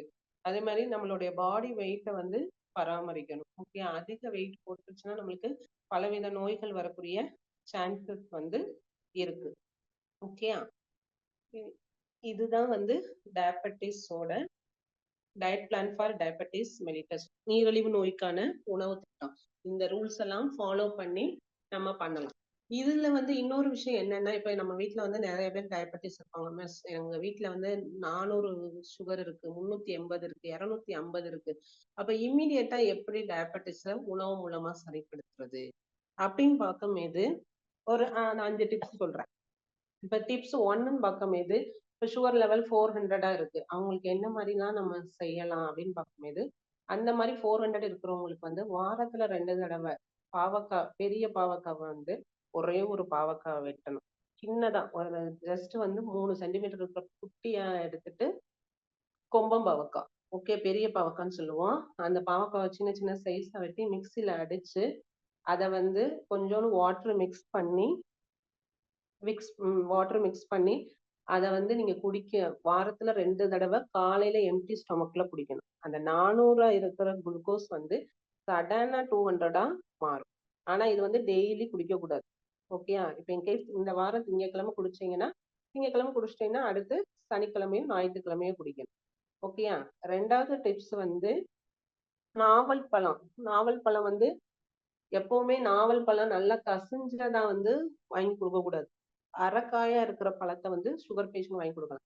அந்த பழத்தை சாப்பிட்டு அந்த கொட்டையை தூக்கி போடாம அந்த கொட்டையை கலெக்ட் பண்ணி அதை நல்லா கழுவி வெயில காய வச்சு அதை பவுடரா பண்ணி அதை என்ன செய்யணும், 1 டீஸ்பூன் அந்த சுடுதண்ணி காலையில எம்டி ஸ்டொமக்ல ஒரு கிளாஸ் ஹாட் வாட்டர் எடுத்து அதுல 1 டீஸ்பூன் மிக்ஸ் பண்ணி அதை குடிக்கும் போது சுகர் லெவல் ரெடியூஸ் ஆகும். 3வது வந்து ஃபெனுக்ரீக். ஓகேயா. நம்மளுடைய வெந்தயத்தை என்ன செய்யணும்னா, வெந்தயத்தை நல்லா ஒரு 4 தடவை நைட்டு, நாள் நைட்டு, இப்ப நான் வந்து இன்னைக்கு நைட்டு நான் ஊற வைக்கிறேன்னா நல்ல வெந்தயத்தை 4 தடவை நல்லா வாஷ் பண்ணிடணும். எவ்வளவு வெந்தயம் இருக்குன்னா ஒரே 1 டீஸ்பூன் தான். சரியா. 5 கிராம் வெந்தயம் எடுத்து நல்லா ஒரு 4 தடவை வாஷ் பண்ணணும். வெந்தயம் கழுவுறேன்னு சொல்லிட்டு அம்பட்டையும் விட்டுறக்கூடாது. நல்லா வாஷ் பண்ணிட்டு அதை வந்து ஒரு டம்ளர்ல 50 ml வாட்டரை ஊற்றி ஊற வச்சு அடுத்த நாள் காலையில எம்டி ஸ்டொமக்ல குடிக்கணும். ஓகேயா. அது ஒண்ணு. நெக்ஸ்ட் ஏன் வந்து வெந்தயம் சாப்பிட சொல்றோம் சுகரை வந்து, என்ன வெந்தயத்துல வந்து ட்ரைகோனலின்னு சொல்ற ஒரு பயாக்டிக் ஹார்மோன் இருக்கு. அந்த பயாக்டிக் ஹார்மோன் வந்து அதிக அளவு நார்ச்சத்து இருக்கிறனால நம்மளுடைய உடம்புல வந்து சுகர் லெவல டக்குன்னு ரெடியூஸ் பண்ணும். ஓகே. அதுக்கு அடுத்து நம்ம எந்த சாப்பாடு சாப்பிட்றனால இருந்தாலும் நிறைய வெங்காயம், மோஸ்ட்லி சின்ன வெங்காயம். ஓகே. பெரிய வெங்காயத்தை விட சின்ன வெங்காயமும் கார்லிக்கும். ஓகேயா. கார்லிக்கும் சேர்த்துக்கோங்க. இது எல்லாமே எனக்கு ஹைப்பர் டென்ஷனும் டயபெட்டிக் இருக்கு அப்படின்னு சொல்றவங்க கார்லிக்கை நல்லா என்ன செய்யணும்னா நல்லா வந்து உரிச்சிட்டு அதை நல்லா வீட்டுல வந்து நிழல் பட காய வைக்கணும். காய வச்சு அதை பொடி பண்ணி அதை ஹாட் வாட்டர்ல மிக்ஸ் பண்ணும்போது நம்மளுடைய பிளட் ப்ரெஷரும் ரெடியூஸ் ஆகும், பிளஸ் வந்து கொலஸ்ட்ரால் ரெடியூஸ் ஆகும், சுகரும் ரெடியூஸ் ஆகும். ஏன் வந்து ஆனியன் கார்லிக் அதிகமா சேர்க்க சொல்றாங்கன்னா, ஆனியன் கார்லிக்ல வந்து சல்ஃபர்னு சொல்ற அலிசின்னு சொல்ற ஒரு கெமிக்கல் காம்பவுண்ட் வந்து இருக்கும். நீங்க வந்து வெங்காயம் உரிச்சோடனே உங்களுக்கு கண்ணு எரியும். ஏன் எரியுதுன்னா அந்த கெமிக்கல் காம்பவுண்ட் அலிசின்னு சொல்ற ஒரு கெமிக்கல் காம்பவுண்ட் வந்து நம்ம கண்ணை ஃபுல்லா வெங்காயம் உரிக்கும் போது நல்லதுதான். கண்ணை வந்து நம்மளுக்கு அழுக வரது கண்ணை நம்மளுக்கு சுத்தமா கிளீன் பண்ணிடும். ஓகே. அந்த அலிசின் காம்பவுண்ட் வந்து நம்மளுடைய பாடியில உள்ள குளுக்கோஸ் லெவல், ஃபேட் லெவலை வந்து ரெடியூஸ் பண்ணும். இதெல்லாம் வந்து டிப்ஸ். ஓகே. இப்ப நீங்க எல்லாருமே வந்து இந்த கிளாஸ்க்கு ஜாயின் பண்ணிருக்கீங்க. இந்த கிளாஸோட ஜாயின் பண்றோடைய ஃபர்ஸ்ட் நோக்கம்னு பார்க்கும்போது நம்ம சைஃபா ஐஏஏ நடத்துற 1 year diploma nutrition dietetics course வந்து ரொம்ப ரொம்ப யூஸ்ஃபுல்லானது. ஏன்னா இந்த மாதிரி கோர்ஸை நீங்க படிக்கும் போது உங்களுடைய குடும்பத்துல வந்து ஒரு நோய்வாய்ப்பட்டிருக்காங்க இல்ல உங்க பிள்ளைங்க ஃபியூச்சர்ல உங்க பிள்ளைங்களுக்கு வந்து எப்படி டயட் பண்ணி கொடுக்கறது, ஒரு டிசீஸ் வந்தா எப்படி பண்றது, ஒரு குடும்ப சார்ந்த படிப்பா இருக்கும். இப்ப இத படிச்சுட்டு நீங்களே ஒரு டயட் பிளான் பண்ணி கொடுக்கலாம். இப்ப ஒரு டயட்டீஷியனுக்கோ இல்ல ஒரு பிசிக்கல் ஃபிட்னஸ்ல போய் நீங்க டயட் பிளான் பண்ணி கொடுத்தீங்கன்னா ஒரு ஆளுக்கு ₹500 சாலிடா. ஓகேயா? ஏன்னா நம்மளுக்கு கான்செப்ட் வந்து கிளியரா தெரிஞ்சுக்கிறணும். இப்போ 1 இயர் டிப்ளமோ நியூட்ரிஷன் டயட்டெட்டிக்ஸ் கோர்ஸ்ல பார்க்கும்போது உங்களுக்கு வந்து என்னென்ன பேப்பர் இருக்குன்னா ஹியூமன் பிசியாலஜி பேப்பர் இருக்கும். ஓகேயா? ஹியூமன் பிசியாலஜி, ஃபுட் சயின்ஸ் இருக்கும். அதே மாதிரி ஃபுட் சயின்ஸ் ப்ராக்டிக்கல் இருக்கும், பேசிக் நியூட்ரிஷன் இருக்கும், டயட்டெட்டிக்ஸ் பேப்பர் இருக்கும், டயட்டெட்டிக்ஸ் ப்ராக்டிக்கல் இருக்கும். பிளஸ் வந்து உங்களுக்கு விசிட் இன்டர்ன்ஷிப் மாதிரி ஒரு ஒர்க் ஷாப்பும் கண்டக்ட் பண்ணுவாங்க சைஃபால. ஓகேயா? உங்களுக்கு விசிட் மாதிரி வந்து இருக்கும். இப்ப இந்த பேப்பர்ல வந்து இப்ப இந்த கோர்ஸ் நியூட்ரிஷன் டயட்டெட்டிக்ஸ் நம்ம எதுக்கு படிக்கிறோம்? ஓகேயா? இப்ப நியூட்ரிஷன் அண்ட் டயட்டெட்டிக்ஸ் பார்க்கும்போது வந்து நம்ம ஒரு உணவு எடுத்துக்கிறோம். ஓகேயா? ஒரு உணவுல வந்து பலவிதமான ஊட்டச்சத்துக்கள் இருக்கும். அந்த ஊட்டச்சத்துக்கள் மூலமா வந்து நம்மளுடைய உடம்ப வந்து ஆரோக்கியமாவும் பிளஸ் நோய் வராம தடுக்கிறதுக்கும் படிக்கிற படிப்பு தான் இந்த நியூட்ரிஷன் டயட்டெட்டிக்ஸ். இப்ப நியூட்ரிஷன் அப்படின்னு பார்க்கும்போது லைக் வந்து நியூட்ரியன்ஸை பத்தி படிக்கிற ஒரு படிப்பை தான் நியூட்ரிஷன் சொல்லுவோம். டயட்டெட்டிக்ஸ் சொல்றது வந்து ஒரு நோய்வாய்ப்படுறவங்களுக்கு டயட். இந்த டயட் எப்படி கொடுக்குறோம்னா நம்ம அந்த நியூட்ரியண்ட்டை மாடிஃபை பண்ணி அந்த நோயை தடுக்கிறது தான் டயட்டெட்டிக்ஸ். அப்ப நியூட்ரிஷனும் டயட்டிஷனும் ஒரு இன்டர் ரிலேஷன்ஷிப்பான ஒரு கோர்ஸ். அது இதுதான் வந்து 1 year diploma nutrition dietetics course. இதுல ஃபர்ஸ்ட் பேப்பர்னு பார்க்கும்போது ஹியூமன் பிசியாலஜி. இந்த ஹியூமன் பிசியாலஜின்னு சொல்ற ஒரு பேப்பர் வந்து நம்ம உடல்ல உள்ள உறுப்புகள். ஓகேயா? இப்ப நம்ம ஹார்ட் இருக்கு, பிரெயின் இருக்கு, அதே மாதிரி நுரையீரல் இருக்கு, அதே மாதிரி கேஸ்ட்ரோ இண்டஸ்ட்ரியல் சிஸ்டம் இருக்கு. ஓகேயா? நம்ம ரீப்ரொடக்டிவ் சிஸ்டம் இருக்கு. அதே மாதிரி ஒவ்வொரு உறுப்புகளும் ஓகேயா? இப்ப இதயமா இருந்தாலும் சரி, நுரையீரலா இருந்தாலும் சரி, அதே மாதிரி நம்மளுடைய கர்ப்பப்பையா இருந்தாலும் சரி, அதே மாதிரி நம்மளுடைய தோல் உறுப்பா இருக்கலாம், இல்ல சிறுநீரகமா இருக்கலாம். அந்த சிறுநீரகம் எப்படி வந்து அதோடைய ஸ்ட்ரக்சர் எப்படி இருக்கு, அதோடைய வேலைகள் எந்த மாதிரி நடக்குது, இப்ப இதயம் சரியா வேலை செய்யலைன்னா அதுல என்ன டிஃபால்ட் ஆகும், அதை எப்படி வந்து இப்ப இதயம்னு பார்க்கும்போது நம்மளுக்கு இசிஜி எடுக்கிறாங்க. இசிஜி எடுக்கும்போது என்ன நடக்கும், அந்த மாதிரி ஒவ்வொரு ஆர்கனை பத்தி படிக்கிற ஒரு பேப்பர் தான் ஹியூமன் பிசியாலஜி. இப்ப ஃபுட் சயின்ஸ்னு பார்க்கும்போது உங்களுக்கே தெரியும், பேர்லயே வருது. ஃபுட்ல வந்து என்னென்ன கெமிக்கல் சப்ஸ்டன்ஸ் அதை பத்தி டீட்டெயிலா பாக்குறதா. இப்ப இன்கேஸ் வந்து சீரியல்ஸ் இருக்கு, பல்சஸ் இருக்கு. நம்ம சாப்பிட்ற சாப்பாடுல சீரியல்ஸ் சாப்பிட்றோம், pulses, fruits, vegetables, fat and oils அந்த மாதிரி சாப்பிட்றோம். இப்போ சீரியல்ஸ் பார்க்கும்போது அந்த சீரியல்ஸோட ஸ்ட்ரக்சர் எப்படி இருக்கு, அதோடைய காம்போசிஷன் எப்படி இருக்கு, குக் பண்ணும்போது என்னென்ன சீரியல்ஸ்ல சேஞ்ச் ஆகுது. இப்ப ரைஸ் இருக்கு, ரைஸை போய் நம்ம குக் பண்ணோம்னா ரைஸ் எப்படி பல்ஜா வீங்குது, அது ஜெலட்டினேஷன். அப்ப அந்த சோறை வந்து சிலவங்க வடிச்சு சாப்பிடும்போது அந்த ஸ்டார்ச் ஃபுல்லா வெளியேறும். அப்ப அந்த வெளியேறதுக்கு அது என்ன ரியாக்ஷன் நடக்குது, கெமிக்கல் ரியாக்ஷன். ஓகேயா? அப்ப இப்ப ஒரு ஃபுட்டுன்னா அந்த ஃபுட்ல வந்து என்னென்ன சத்து இருக்கு, அது குக் பண்ணும்போது எப்படி சத்துக்கள் மாறுது, அந்த அந்த சத்துக்களை வந்து வேஸ்ட் பண்ணாம எப்படி குக் பண்றது. இப்ப ஒரு ஃபிஷ்னா அந்த ஃபிஷ்ஷை எப்படி தேர்ந்தெடுக்கிறது, ஒரு மீட்னா எப்படி எடுக்கணும், ஒரு வெஜிடபிள்ஸ்னா எப்படி அதை தேர்ந்தெடுக்கணும். நம்ம எல்லாத்தையும் பார்த்து உடனே வந்து இதை தூக்கி போடுங்க அதை தூக்கி போடுங்கன்னா சொல்ல முடியாது. ஃபிஷ்னா ஒவ்வொரு பார்ட்டுமே இருக்கு, எப்படி செலக்ட் பண்றது, அதோட நியூட்ரிட்டிவ் வேல்யூ எப்படி பாக்குறது, குக் பண்ணும்போது என்னென்ன சேஞ்சஸ் நடக்கும், என்னென்ன குக்கிங் மெத்தட் வந்து ஃபிஷ்ஷுக்கு யூஸ் பண்ணலாம். ஃபுட் சயின்ஸை பொறுத்தளவு ஒரு ஃபுட்டோட ஃபங்க்ஷன்னா என்ன, அதுல different types of cooking method use பண்ணுவோம். நம்ம என்ன செய்வோம், நம்ம நல்லா கொதிக்க வச்சு தண்ணியை ஊத்தி இது பண்ணுவோம். சிலவங்க வறுப்பாங்க, சிலவங்க மைக்ரோ ஓவன்ல செய்வாங்க, சிலவங்க ப்ரெஷர் குக்கர்ல செய்வாங்க. அப்போ ஒவ்வொரு குக்கிங் மெத்தட் ஒவ்வொரு பொருளோட நியூட்ரியன்ட்டை வேஸ்ட் பண்ணாம ப்ரிசர்வ் பண்றதுக்கு பயன்படுது. அது மாதிரி இந்த 5 வகை ஃபுட் குரூப்ஸ்லயுமே வந்து சீரியல்ஸை எப்படி பண்றோம். இப்ப வெஜிடபிள்ஸ் பார்க்கும்போது இப்ப நம்ம நார்மலா வந்து வெஜிடபிள்ஸ்ல வந்து ஃபார் எக்ஸாம்பிள் பொட்டேட்டோவை நல்லா நறுக்கி தண்ணியில போடாம தனியா எடுத்து வச்சாலே அதோடைய கலர் வந்து சேஞ்சஸ் ஆயிரும். ஏன் சேஞ்சஸ் ஆகுது யாருக்கும் தெரியாது. ஏன்னா கலர் வந்து ஏன் சேஞ்சஸ் ஆகுதுன்னு நம்மளுக்கு படிச்சாதான் தெரியும். அந்த கலர்ல உள்ள அந்த பொட்டேட்டோல உள்ள என்சைம் வந்து நம்ம ஓப்பனா ஏர்ல வைக்கும்போது ஏர்ல உள்ள ஆக்சிஜனோட ரியாக்ட் ஆகும்போது கலர் வந்து சேஞ்ச் ஆகும். அப்ப அந்த கலர் சேஞ்ச் ஆகாம இருக்கிறதுக்கு நம்ம என்ன பண்ண முடியும், என்ன மெத்தட் ஃபாலோ பண்ணுவோம். ஓகேயா? அதே மாதிரி ஃப்ரூட்ஸ் ஆப்பிள கட் பண்ண உங்களோட எக்ஸாம்பிளே நான் சொல்றேன். ஆப்பிள கட் பண்றோம். கொஞ்ச நேரம் கட் பண்ணோம்னா, ஆப்பிளோட கலர் வந்து ப்ரவுன் கலர்ல சேஞ்ச் ஆகும். அந்த ப்ரவுன் கலர் சேஞ்ச் ஆகுறதுக்கு என்ன பண்ணுவோம்? அது ஏன் சேஞ்ச் ஆகுது? அங்க என்ன நடக்குது? அப்படி பத்தி படிக்கிறது தான் நம்ம சயின்ஸ். இப்ப வந்து கீரைன்னு பார்க்கும்போது, நம்ம இப்ப ஒவ்வொரு ஃபுட்ட எப்படி குக் பண்ணணும்? ஓகேயா? இப்ப வெண்டைக்காலாம் பார்க்கும்போது, வெண்டைக்காய் வந்து நல்ல கிரீன் கலர்ல இருக்கும். நீங்க வெண்டைக்காவ வந்து மூடி போட்டு லிட்ட போட்டு சமைச்சீங்கன்னா, அதோடைய கலர் வந்து சேஞ்ச் டூ டார்க் கலரா மாறிரும். ஆனா டார்க் கலரா நம்ம சாப்பிடக்கூடாது. அப்ப எந்த ஃபுட்ட வந்து லிட் போட்டு சமைக்கலாம்? அத எப்படி நியூட்ரியன்ட்ட பிரிசர்வ் பண்றது? அதோட ஸ்ட்ரக்சர்ல என்ன சேஞ்சஸ் வரும்? ஓகேயா? இத ஃபுல்லா படிக்கிறது தான் ஃபுட் சயின்ஸ். ஃபுட் சயின்ஸ் பிராக்டிகல பொறுத்தளவு, இப்ப சீரியல் பேஸ்டுன்னா, அது ரிலவென்ட்டா ரெசிபி ப்ரிப்பேர் பண்றது. ஓகேயா? இப்ப பல்சஸ்ன்னு பார்க்கும்போது, பல்சஸ்ல வந்து நெறைய இருக்கு. உங்களுக்கே தெரியும். துவரம் இது பிளாக் கிராம் தால், உளுந்த பருப்பு இருக்கு, கடலப்பருப்பு இருக்கு, ராஜ்மா இருக்கு, சோயாபீன் இருக்கு. சோயாபீன வச்சு சோயாபீன் புட்டிங் எப்படி தயாரிக்கிறது? அப்போ ஒவ்வொரு ஃபுட்லயுமே வந்து நியூட்ரியன்ட் லாஸ் ஆகாம எப்படி ரெசிபி ப்ரிப்பேர் பண்றது? ஓகே. பிவரேஜஸ் வந்து ஹெல்த்தி பிவரேஜஸ் எப்படி ப்ரிப்பேர் இப்ப நார்மலா நீங்க சாப்பிடுறாப்புலலாம் பண்ணக்கூடாது. இப்ப நான் என்ன சொல்றேன், சியா சீடு புட்டிங் சொல்றேன். நட்ஸ் அண்ட் ஆயில் சீட்ல வந்து நீங்க என்ன சொல்லலாம், பாதாம் மில்க் அந்த மாதிரி சொல்லலாம். சியா சீட்ஸ் புட்டிங் பண்ணும்போது இது வந்து இன்னோவேட்டிவா நிறைய இன்னோவேட்டிவ் ஐடியாவை இம்ப்ளிமெண்ட் பண்ணி நியூ இன்னோவேட்டிவ் ரெசிபியா பண்ணணும். எல்லார் மாதிரியும் நம்ம யோசிக்க கூடாது. அடுத்தவங்க பண்ணதை நம்ம காப்பி பண்ணக்கூடாது.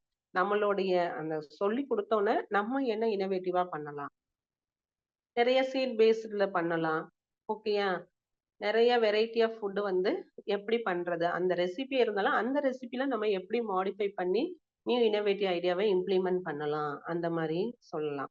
ஓகே. இது ஃபுல்லா படிக்கிறது ஃபுட் சயின்ஸ். இந்த ஃபுட் சயின்ஸ் பிராக்டிகல் படிக்கும்போது நம்மளுக்கு என்னன்னா நிறைய பிராக்டிக்கல் ஸ்கில் வந்து இம்ப்ரூவ் ஆகும். அதே மாதிரி நம்ம ஓன் ப்ராடக்டா வந்து இன்கேஸ் நம்ம ஒரு ஆண்டர்பிரினரா வந்து ஆகலாம். நெக்ஸ்ட் வந்து பேசிக் நியூட்ரிஷன். பேசிக் நியூட்ரிஷன் வந்து ரொம்ப ரொம்ப இம்பார்ட்டன்டான பேப்பர் தான். எல்லா பேப்பருமே இம்பார்ட்டன்ட். ஏன்னா எல்லாமே இன்டர் ரிலேட்டட் ஒண்ணுக்கு ஒண்ணு தொடர்புடையதா இருக்கும்.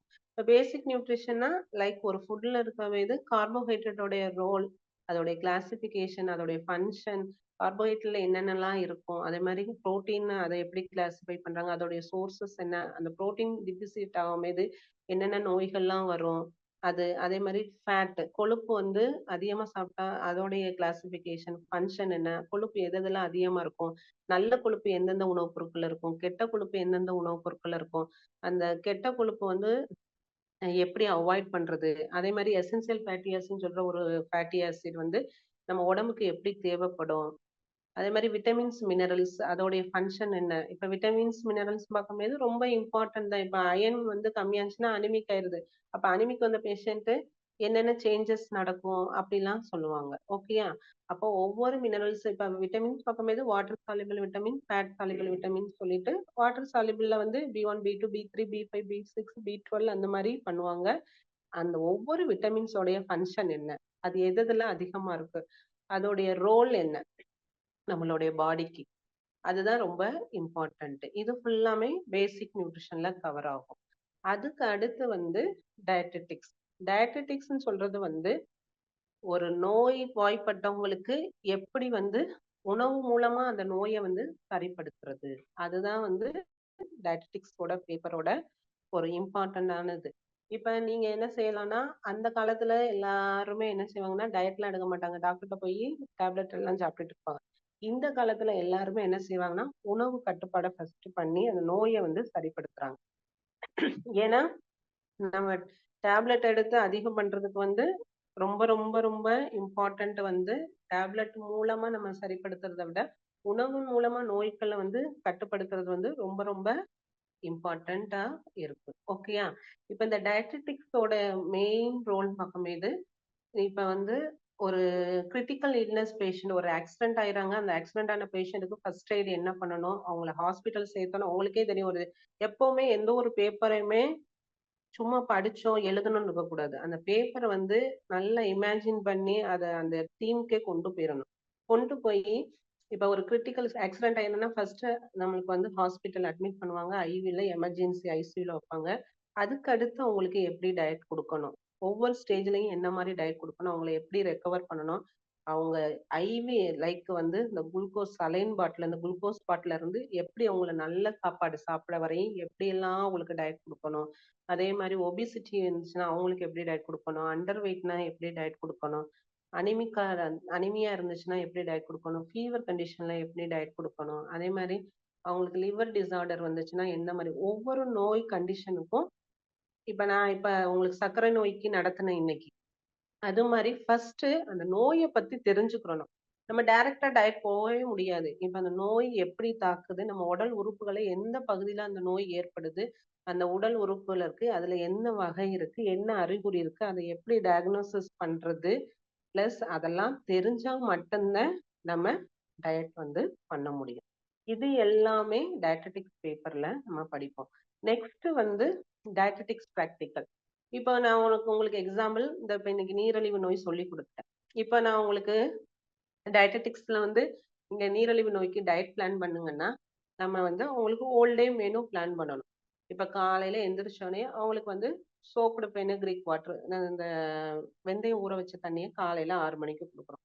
அதுக்கடுத்து பிரேக்ஃபாஸ்ட் வந்து அவங்களுக்கு என்ன கொடுக்கலாம் அப்படின்னு சொல்லியிருப்பாங்க மீது அவங்களுக்கு ஒரு ராகி தோசாவும் பிளஸ் வந்து மீன் சட்னியும் கொடுக்குறோம்.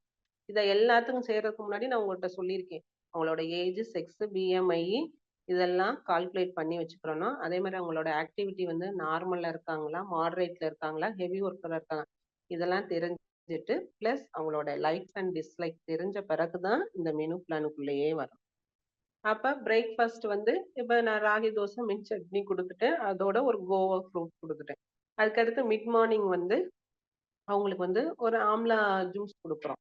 அதுக்கடுத்து நம்மளுக்கு லஞ்ச் வந்து கொடுக்கும்போது அவங்களுக்கு வந்து சிலவங்க என்ன சொல்லுவாங்கன்னா சப்பாத்தி சாப்பிட்டா நல்லது ரைஸை விட. ஆனா சப்பாத்தி ரைஸ் கூட நம்மளுக்கு எனர்ஜி கம்மி தான், சப்பாத்தி வந்து எனர்ஜி நம்மளுக்கு கூட இருக்கும். ஓகேயா?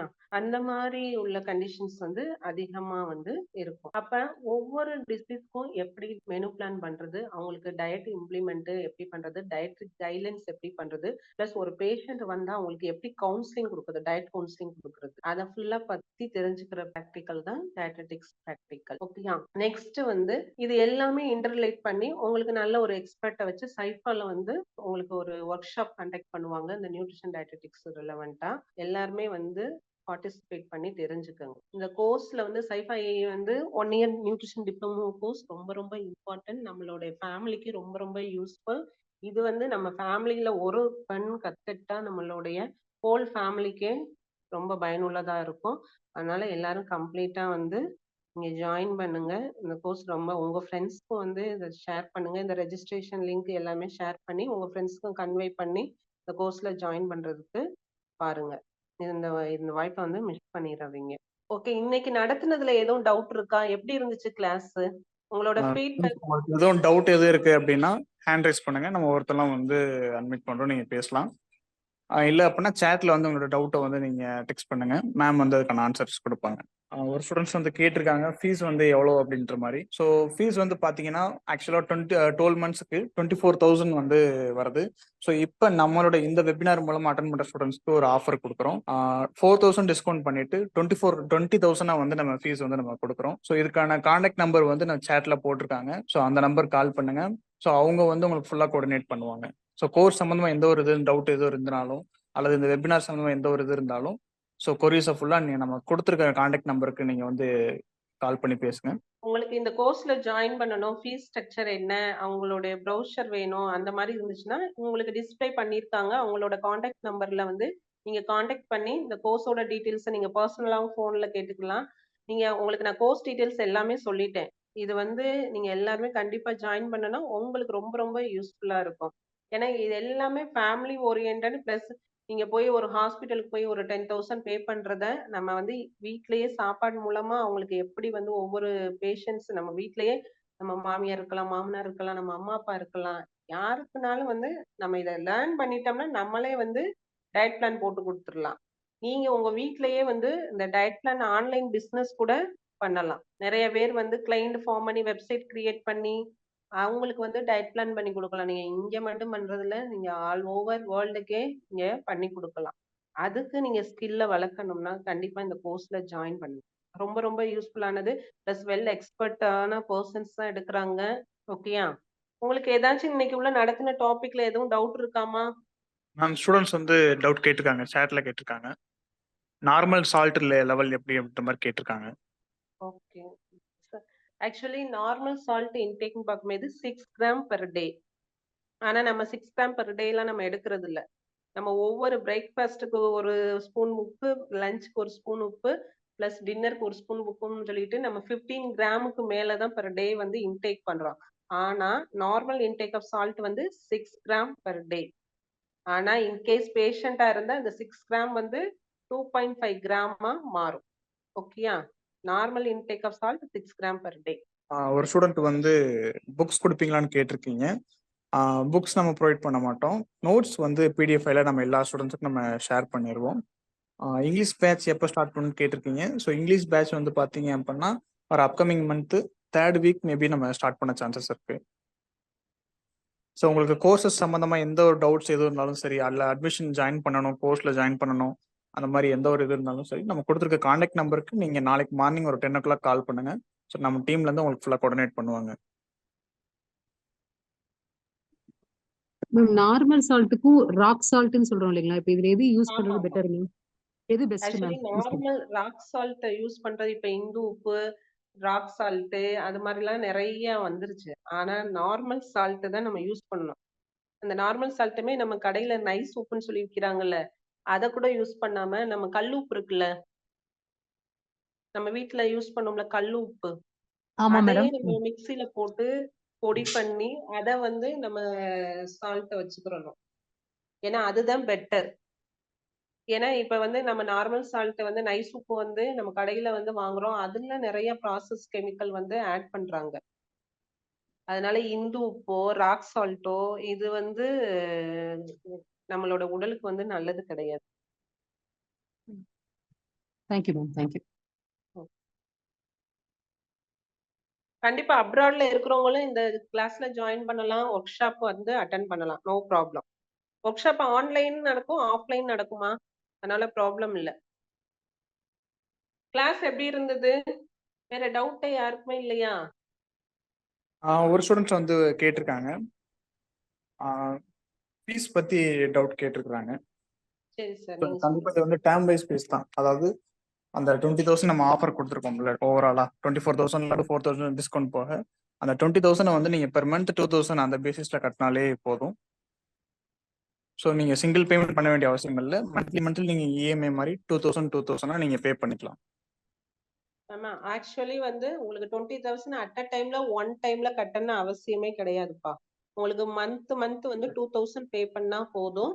அது மாதிரி வந்து நீங்க வந்து ஓவர் பர்டன்லாம் உங்களுக்கு இருக்காது. இப்ப 20,000 அட் அ டைம்ல கட்டினாதான் உங்களுக்கு பர்டன் இருக்கும். இது வந்து மாசம் 2,000னால நீங்க நிறைய லேர்ன் பண்ணிக்கலாம். 2,000 நம்ம எவ்வளவு ஸ்பெண்ட் பண்றோம், நம்ம ஒரு ட்ரெஸ் பர்ச்சேஸோ எதுக்கோ பண்றோம். நம்ம நல்ல ஒரு ஸ்கில்ல வளர்த்துக்கிறதுக்கு நம்ம 2,000 பண்றதுல பிரச்சனையே கிடையாது. அதனால உங்க கொலீக்ஸ்ட்ட, உங்க ஃப்ரெண்ட்ஸ்ட்ட அப்ராடா இருந்தாலும் சரி, எல்லாரும் வீட்ல இருக்கிற ஹவுஸ் ஒய்ஃபா இருந்தாலும் சரி, கண்டிப்பா உங்கள வந்து ஜாயின் பண்ண சொல்லுங்க. ஓகேயா? உங்களுக்கு கோர்ஸ் ரிலவென்ட்டா உள்ளதுக்கு டிஸ்ப்ளே பண்ணியிருக்காங்க. அந்த டிஸ்ப்ளேக்கு உள்ள நம்பருக்கு நீங்க வந்து நீங்க இன்னைக்கு ஈவினிங், நாளைக்கு மார்னிங் கூட கான்டாக்ட் பண்ணுங்க. எல்லா டீட்டெயில்ஸுமே அனுப்பிருவாங்க உங்களுக்கு. விட்டமின் சி ரிச் ஃபுட்ன்னு பார்க்கும்போது, விட்டமின் சி ரிச் ஃபுட் வந்து சிட்ரஸ் ஃப்ரூட்ல இருக்கும். இப்ப இன் கேஸ் ஆரஞ்சுல இருக்கும். ஓகேயா? ஆரஞ்சு, லெமன்ல அதிகமா இருக்கும். அதே மாரி ஆம்லா, நெல்லிக்கால வந்து மோஸ்ட்லி நெல்லிக்கால தான் வந்து இப்ப 100 கிராமுக்கு வந்து லைக் வந்து 50 மில்லிகிராம் ஆஃப் வந்து விட்டமின் சி வந்து அதிகமா இருக்கும். விட்டமின் இ வந்து எதுல இருக்கும்னு அதிகமா இருக்குன்னு பார்க்கும்போது வந்து காலிஃப்ளவர்ல இருக்கும். அது மாரி வீட் ஜெம், இப்ப கோதுமை இருக்குன்னா, அந்த கோதுமைய முளைக்கட்டி நம்ம சாப்பிடும்போது வீட் ஜெம்ல அதிகமா இருக்கும். அதே மாரி இந்த வாழைத்தண்டு, வாழைப்பூல வந்து அதிகமா இருக்கும். அதே மாரி விட்டமின் இ வந்து இந்த ஃபிஷ் லிவர் ஆயில் இருக்குல்ல, அந்த காட் லிவர் ஆயில்ல வந்து அதிகமா இருக்கும். நீங்க ஃபிஷ் டேப்லெட்ன்னு சொல்லிட்டு எல்லோ கலர்ல இருக்கும். அதுல வந்து அதிகமா இருக்கும். அதுக்கு அப்புறம் கிரீன் லீஃபி வெஜிடபிள்லயும் இந்த விட்டமின் இ கன்டென்ட் வந்து அதிகமா இருக்கும். ஆ. ஆக்சுவலி வந்து சுகர் பேஷண்ட் வந்து ரொம்ப டயர்ட் ஆயிருவாங்கன்னா, ஏன் டயர்ட் ஆகுறாங்கன்னா, நான் உங்களுக்கே சொல்லியிருக்கேன். அவங்களுடைய பாடி செல் இப்ப இன் கேஸ் வந்து அவங்களுடைய பிளட் சுகர் லெவல் வந்து 200க்கு மேல போயிட்டாலே அவங்களுடைய பாடி செல்ஸ் ஃபுல்லா டேமேஜ் ஆகும்போது அவங்களால ப்ராப்பரா ஒர்க் பண்ண முடியாது, ரொம்ப டயர்டுவாங்க. அப்ப அந்த டயர்ட் ஆகும்போது நம்ம என்ன செய்யணும் அப்படின்னு பார்க்கும்போது அவங்களுக்கு வந்து தகுந்த உணவை வந்து கொடுக்கணும். இப்ப இன்கேஸ் டயர்ட் ஆயிட்டாங்கன்னு சொல்லிட்டு நம்ம என்ன செய்ய முடியாது, என்ன ஆகுது, டயர்ட் ஆயிடுச்சுன்னு எல்லாரும் வீட்லயும் நம்ம கேட்டுக்கிட்டே தான் இருப்போம். ஆனா அந்த டயர்ட் ஆனோடனே இம்மிடியட்டா அவங்களுக்கு ஒரு ஜூஸோ, அதே மாதிரி பட்டர் மில்க், மோர் ஓவர் அவங்களுக்கு வந்து டயர்ட் ஆனோடனே பட்டர் மில்க் வந்து எப்படி செஞ்சு கொடுக்கணும்னா, பட்டர் மில்க்ல கர்ட்ல வந்து கொஞ்சோன்னு கர்டு, அது நான் என்ன சொல்றேன்னா பசும்பால் தயிர் தான் சொல்றேன். பசும்பால் தயிர் கொஞ்சோன்னு எடுத்துட்டு அதுல வந்து சீரகம், இஞ்சி, அதே மாதிரி கொத்தமல்லி, இது 3யும் போட்டு மிக்சியில ஒரு சுத்து சுத்தி அதுல நல்லா வாட்டர் டைலூட் பண்ணிட்டு அவங்களுக்கு அந்த மோர் கொடுங்களேன், ரொம்ப அந்த பிரிஸ்க் ஆயிருவாங்க. அதுக்கப்புறம் அவங்களுடைய ஃபுட் இன்டர்வல் 3 வேளை சாப்பிடுறத வந்து கொஞ்சம் ஃப்ரீக்வெண்டா 6 வேளையா மாத்துங்க. ஏதாச்சும் ஒரு கையில வந்து ஃபுட்டை கட் பண்ணி பாக்ஸ்ல போட்டு சாப்பிட்டுக்கிட்டே இருக்க சொல்லணும். டயர்டாயிரும்னு சொல்லிட்டு அவங்கள படுக்க வச்சிருவாங்க சிலவங்க வீட்ல. இப்ப கண்டினியூஸா நம்மளுக்கு அவங்களுக்கு ஃபுட்டை கொடுக்கும்போது அது செல்லு மறுபடியும் ரீஜெனரேட் ஆகி அவங்க இந்த டயர்ட்னஸ் வந்து போகும். அந்த மாதிரி ஃபுட்லாம் அவங்களுக்கு கொடுக்கணும். இப்ப நாட்டு சர்க்கரை யூஸ் பண்ணலாமான்னு சொல்றது, நாட்டு சர்க்கரைக்கு பதிலா வந்து நம்ம பனம் கருப்பட்டி தான் யூஸ் பண்ணணும். ஏன் வந்து நாட்டு சர்க்கரைக்கு நான் எப்படி சொல்றேன்னா, மோர் ஓவர் நம்ம வீட்ல ஒயிட் சுகர் யூஸ் பண்ணவே பண்ணாதீங்க. ஓகேயா? இப்ப நார்மலா இருக்கிறவங்களுக்கு ஒயிட் சுகர் யூஸ் பண்ணாதீங்க. நாட்டு சர்க்கரை யூஸ் பண்ணுங்க. அதே இது வந்து சுகர் உள்ளவங்க நம்ம வீட்ல இருந்தாங்கன்னா, டயபெட்டிஸ் உள்ளவங்க இருந்தாங்கன்னா, பனங்கருப்பட்டி யூஸ் பண்ணுங்க. ஏன் பனங்கருப்பட்டி யூஸ் பண்ண சொல்றேன்னா, பனங்கருப்பட்டியில வந்து கிளைசெமிக் இண்டெக்ஸ் வந்து கம்மியா இருக்கும். இப்ப கிளைசெமிக் இண்டெக்ஸ்னா என்னன்னு பார்த்தோன்னா, ஒரு சில பொருள் வந்து நம்மளுடைய ரத்தத்தோட சுகர் அளவை வந்து இன்க்ரீஸ் பண்ணாது. ஓகேயா? லோ கிளைசெமிக் இண்டெக்ஸ் பொருள் ஃபுல்லா நம்மளுடைய ரத்தத்தோட சர்க்கரை அளவை இன்க்ரீஸ் பண்ணாது, அந்த பொருளை சாப்பிட்டாலும். இப்ப பனங்கருப்பட்டி சாப்பிட்டோம்னா ரத்தத்தோட சுகர் அளவு இன்க்ரீஸ் பண்ணாது. அதனால சுகர் பேஷண்ட்டுக்கு எல்லாருக்குமே வந்து பனங்கருப்பட்டி வந்து யூஸ் பண்ணுங்க. அதே மாதிரி டயபெட்டிக்கு டிஃப்ரெண்ட் டயட் பிளான் கொடுக்க மாட்டீங்களா? டிஃப்ரெண்ட் டயட் பிளான் கொடுப்போம். ஆக்சுவலி டிஃப்ரெண்ட் டயட் பிளான் பார்க்கும்போது வந்து ஃபர்ஸ்ட் வந்து அவங்க சாப்பிட்ற, இப்ப எந்த ஒரு பேஷண்ட்டுக்குமே நம்ம கொடுக்குற டயட் பிளான், நம்ம எப்பவுமே எந்த ஒரு பேஷண்டா இருந்தாலும் டயட் பிளான் வந்து அவங்க என்ன சாப்பிட்றாங்கன்னு பார்த்துட்டு நம்ம கொடுப்போம். இப்ப டயட் பிளான் பார்க்கும்போது இப்ப ஒவ்வொருத்தவங்களுக்கும் ஒவ்வொரு, இப்ப காலை ஏர்லி மார்னிங்க்கு டர்மரிக் டீ கொடுக்கலாம், ஹைபிஸ்கஸ் டீ கொடுக்கலாம், மின்ட் டீ கொடுக்கலாம், கொரியாண்டர் டீ கொடுக்கலாம். ஓகேயா? இப்ப நீங்க கிளாஸ்க்குள்ள வந்துட்டீங்கன்னா நாங்க டீட்டெயிலா வந்து சொல்லுவோம். ஓகேயா? இது இந்த டாபிக்ல வந்து நான் இன்னைக்கு உள்ளது ஃபுல்லா நடத்தியிருக்கேன். அடுத்து எப்படி பிராக்டிக்கல் வரும்போது எப்படி வந்து how to plan the diet for டயபெட்டிக்னு சொல்லிட்டு நம்ம சொல்லலாம். ஓகேயா? அதே மாதிரி டயட் வந்து டயபெட்டிக்கு டிஃபரெண்டா கொடுக்கணும்னா, இப்ப நம்ம ஒரு பேஷண்ட்டுக்கு போடும்போது அந்த பேஷண்டோடைய லைக் டிஸ்லைக்ஸ் தெரிஞ்சுக்கிறணும். அவங்களுக்கு பிடிக்காததை நம்மளுக்கு பிடிக்கிறத அவங்களுக்கு போடக்கூடாது. அந்த பேஷண்ட் குடிப்பாங்களான்னு கேட்டுட்டு தான் நம்ம டயட் பிளானை வந்து போட முடியும். காமனா நிறைய விஷயங்கள் வந்து டயபெட்டிஸ்க்கு கொடுப்போம். ஓகேயா? நீ விதவிதமான மெனுலாம் நம்ம வந்து கொடுக்கலாம். அது எல்லாமே டயட்டெட்டிக் பிராக்டிகல்ஸ்ல வந்து சொல்லுவோம். அதே மாதிரி 3 days class in a week. ஆமா, உங்களுக்கு வந்து 3 days வந்து கிளாஸ் இருக்கும். உங்களுக்கு டியூஸ்டே இருக்கும், சாட்டர்டே இருக்கும், சண்டே இருக்குமா. அதே மாதிரி ஹெச்டிஎல் கொலஸ்ட்ரால் லெவல் எவ்வளவு இருக்கணும் நார்மலானா 50 இருக்கணும்ப்பா. 50 மில்லிகிராம் வந்து இருக்கணும். அதுக்கு மேல போயிடுச்சுன்னா தான் அப் நார்மல். ஓகேயா? வேற எதுவும் டவுட் இருக்கா? Can you provide the same notes in English? இங்கிலீஷ்லயுமே கொடுப்போம், தமிழுக்கும் கொடுப்போம் நோட்ஸ். வேற எதுவும் இருக்காமா?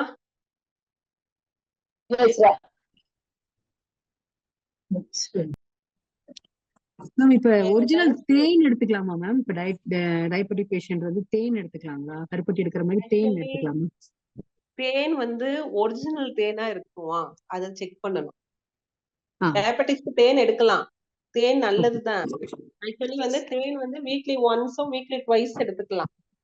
ஏன்னா தேன்ல வந்து நோய் எதிர்ப்பு சக்தி அதிகமா இருக்கு. அவங்கள இதுலயே வந்து இஸ்லாமிக்லயே வந்து நிறைய ஹதீஸ் இதெல்லாம் சொல்லியிருக்காங்க. அதுல அதுவும் பிளஸ் சயின்டிபிக் ரீசனுமே இருக்கு. ஏன்னா தேன் வந்து நோய் எதிர்ப்பு சக்தி இன்க்ரீஸ் பண்ணும். ஆனா தேன்ல வந்து ஒரிஜினல் தேனான்னு பார்க்கணும். இப்ப இந்த மலை இதுல எல்லாம் எடுத்துட்டு வந்து அப்படியே தேனை புழிஞ்சு கொடுப்பாங்க, அது வந்து ஒரிஜினலா இருக்கும். இப்ப இன்கேஸ் ஒரிஜினல் தேன் இல்லாம வெள்ளைப்பாகம் மிக்ஸ் பண்ணி கொடுத்தாங்கன்னா அது சுகர் லெவலை இன்க்ரீஸ் பண்ணும். அந்த தேனோட அடல்ட்ரண்ட்டை எப்படி பார்க்கணும்னா, இப்ப இன்கேஸ் ஆ. ஒரு காட்டன் பஞ்சு இருக்குன்னா, காட்டன் பஞ்சு இப்ப நீங்க தேன் வாங்கியிருக்கீங்கன்னா, காட்டன் பஞ்ச எடுத்து அத டிப் பண்ணி எரியுதான்னு பாருங்க. எரிஞ்சுச்சுன்னா அது ஒரிஜினல் தேன் கிடையாது. ஓகேயா? Okay ma'am. எரியலைன்னு தேங்க் யூ. அப்படி ஏன்னா நெறைய அடல்ட்ரண்ட் கலப்பட உணவுல கலப்படம் பண்ணும்போது இப்ப தேனுக்கு பதிலா வெள்ளப்பாக சேர்த்து மிக்ஸ் பண்ணி நம்மளுக்கு குடுக்குறாங்க. நம்மளுக்கு தெரியல. நம்ம தேனுன்னு சொல்லி வாங்கிட்டு வருவோம். ஆனா ஒரிஜினல் தேனா இருந்தா குடுக்கலாம்.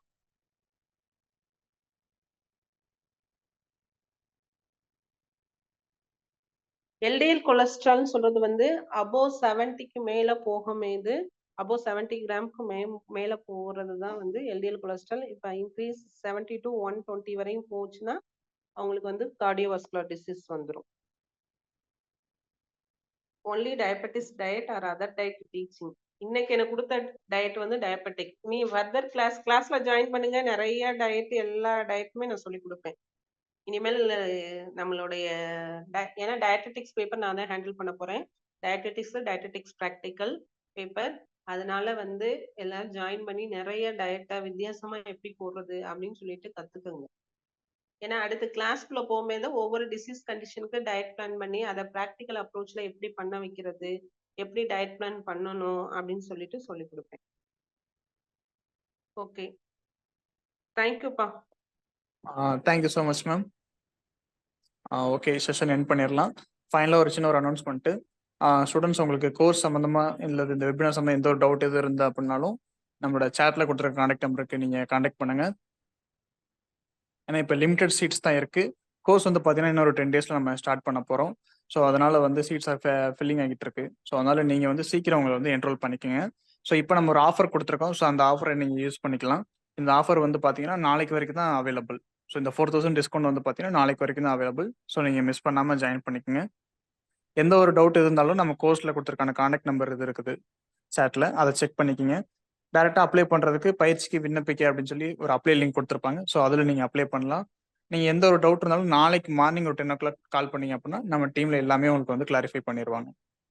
ஸோ அதே மாதிரி இந்த வெபினார் எந்த அளவுக்கு யூஸ்ஃபுல்லாக இருந்துச்சு அப்படின்னு சொல்லி சின்ன ஒரு கூகுள் ரிவ்யூ வந்து கொடுத்துருங்க. ஸோ அதுக்கான ரிவ்யூ லிங்க்குமே வந்து ஷேர் பண்ணியிருக்காங்க. Okay ma'am, thank you ma'am. Thank you so much for your time ma'am. Session end பண்ணிடலாம் மேம். ஒரு நிமிஷம் sir. Thyroid hormone problem class எடுப்போம் கண்டிப்பா. அது வந்து செக்ஷன் வரமேதும் எடுப்போம். நீங்க வந்து கோர்ஸ்ல ஜாயின் பண்ணனா அடுத்தடுத்து தைராய்டு ப்ராப்ளம் இருந்தா எப்படி சாப்பிடணும், என்ன சாப்பிடக்கூடாது எல்லாமே சொல்லி தருவோம்ப்பா. அதனால கண்டிப்பா கோர்ஸ்ல எல்லாரும் ஜாயின் பண்ணுவோம். தேங்க்யூமா.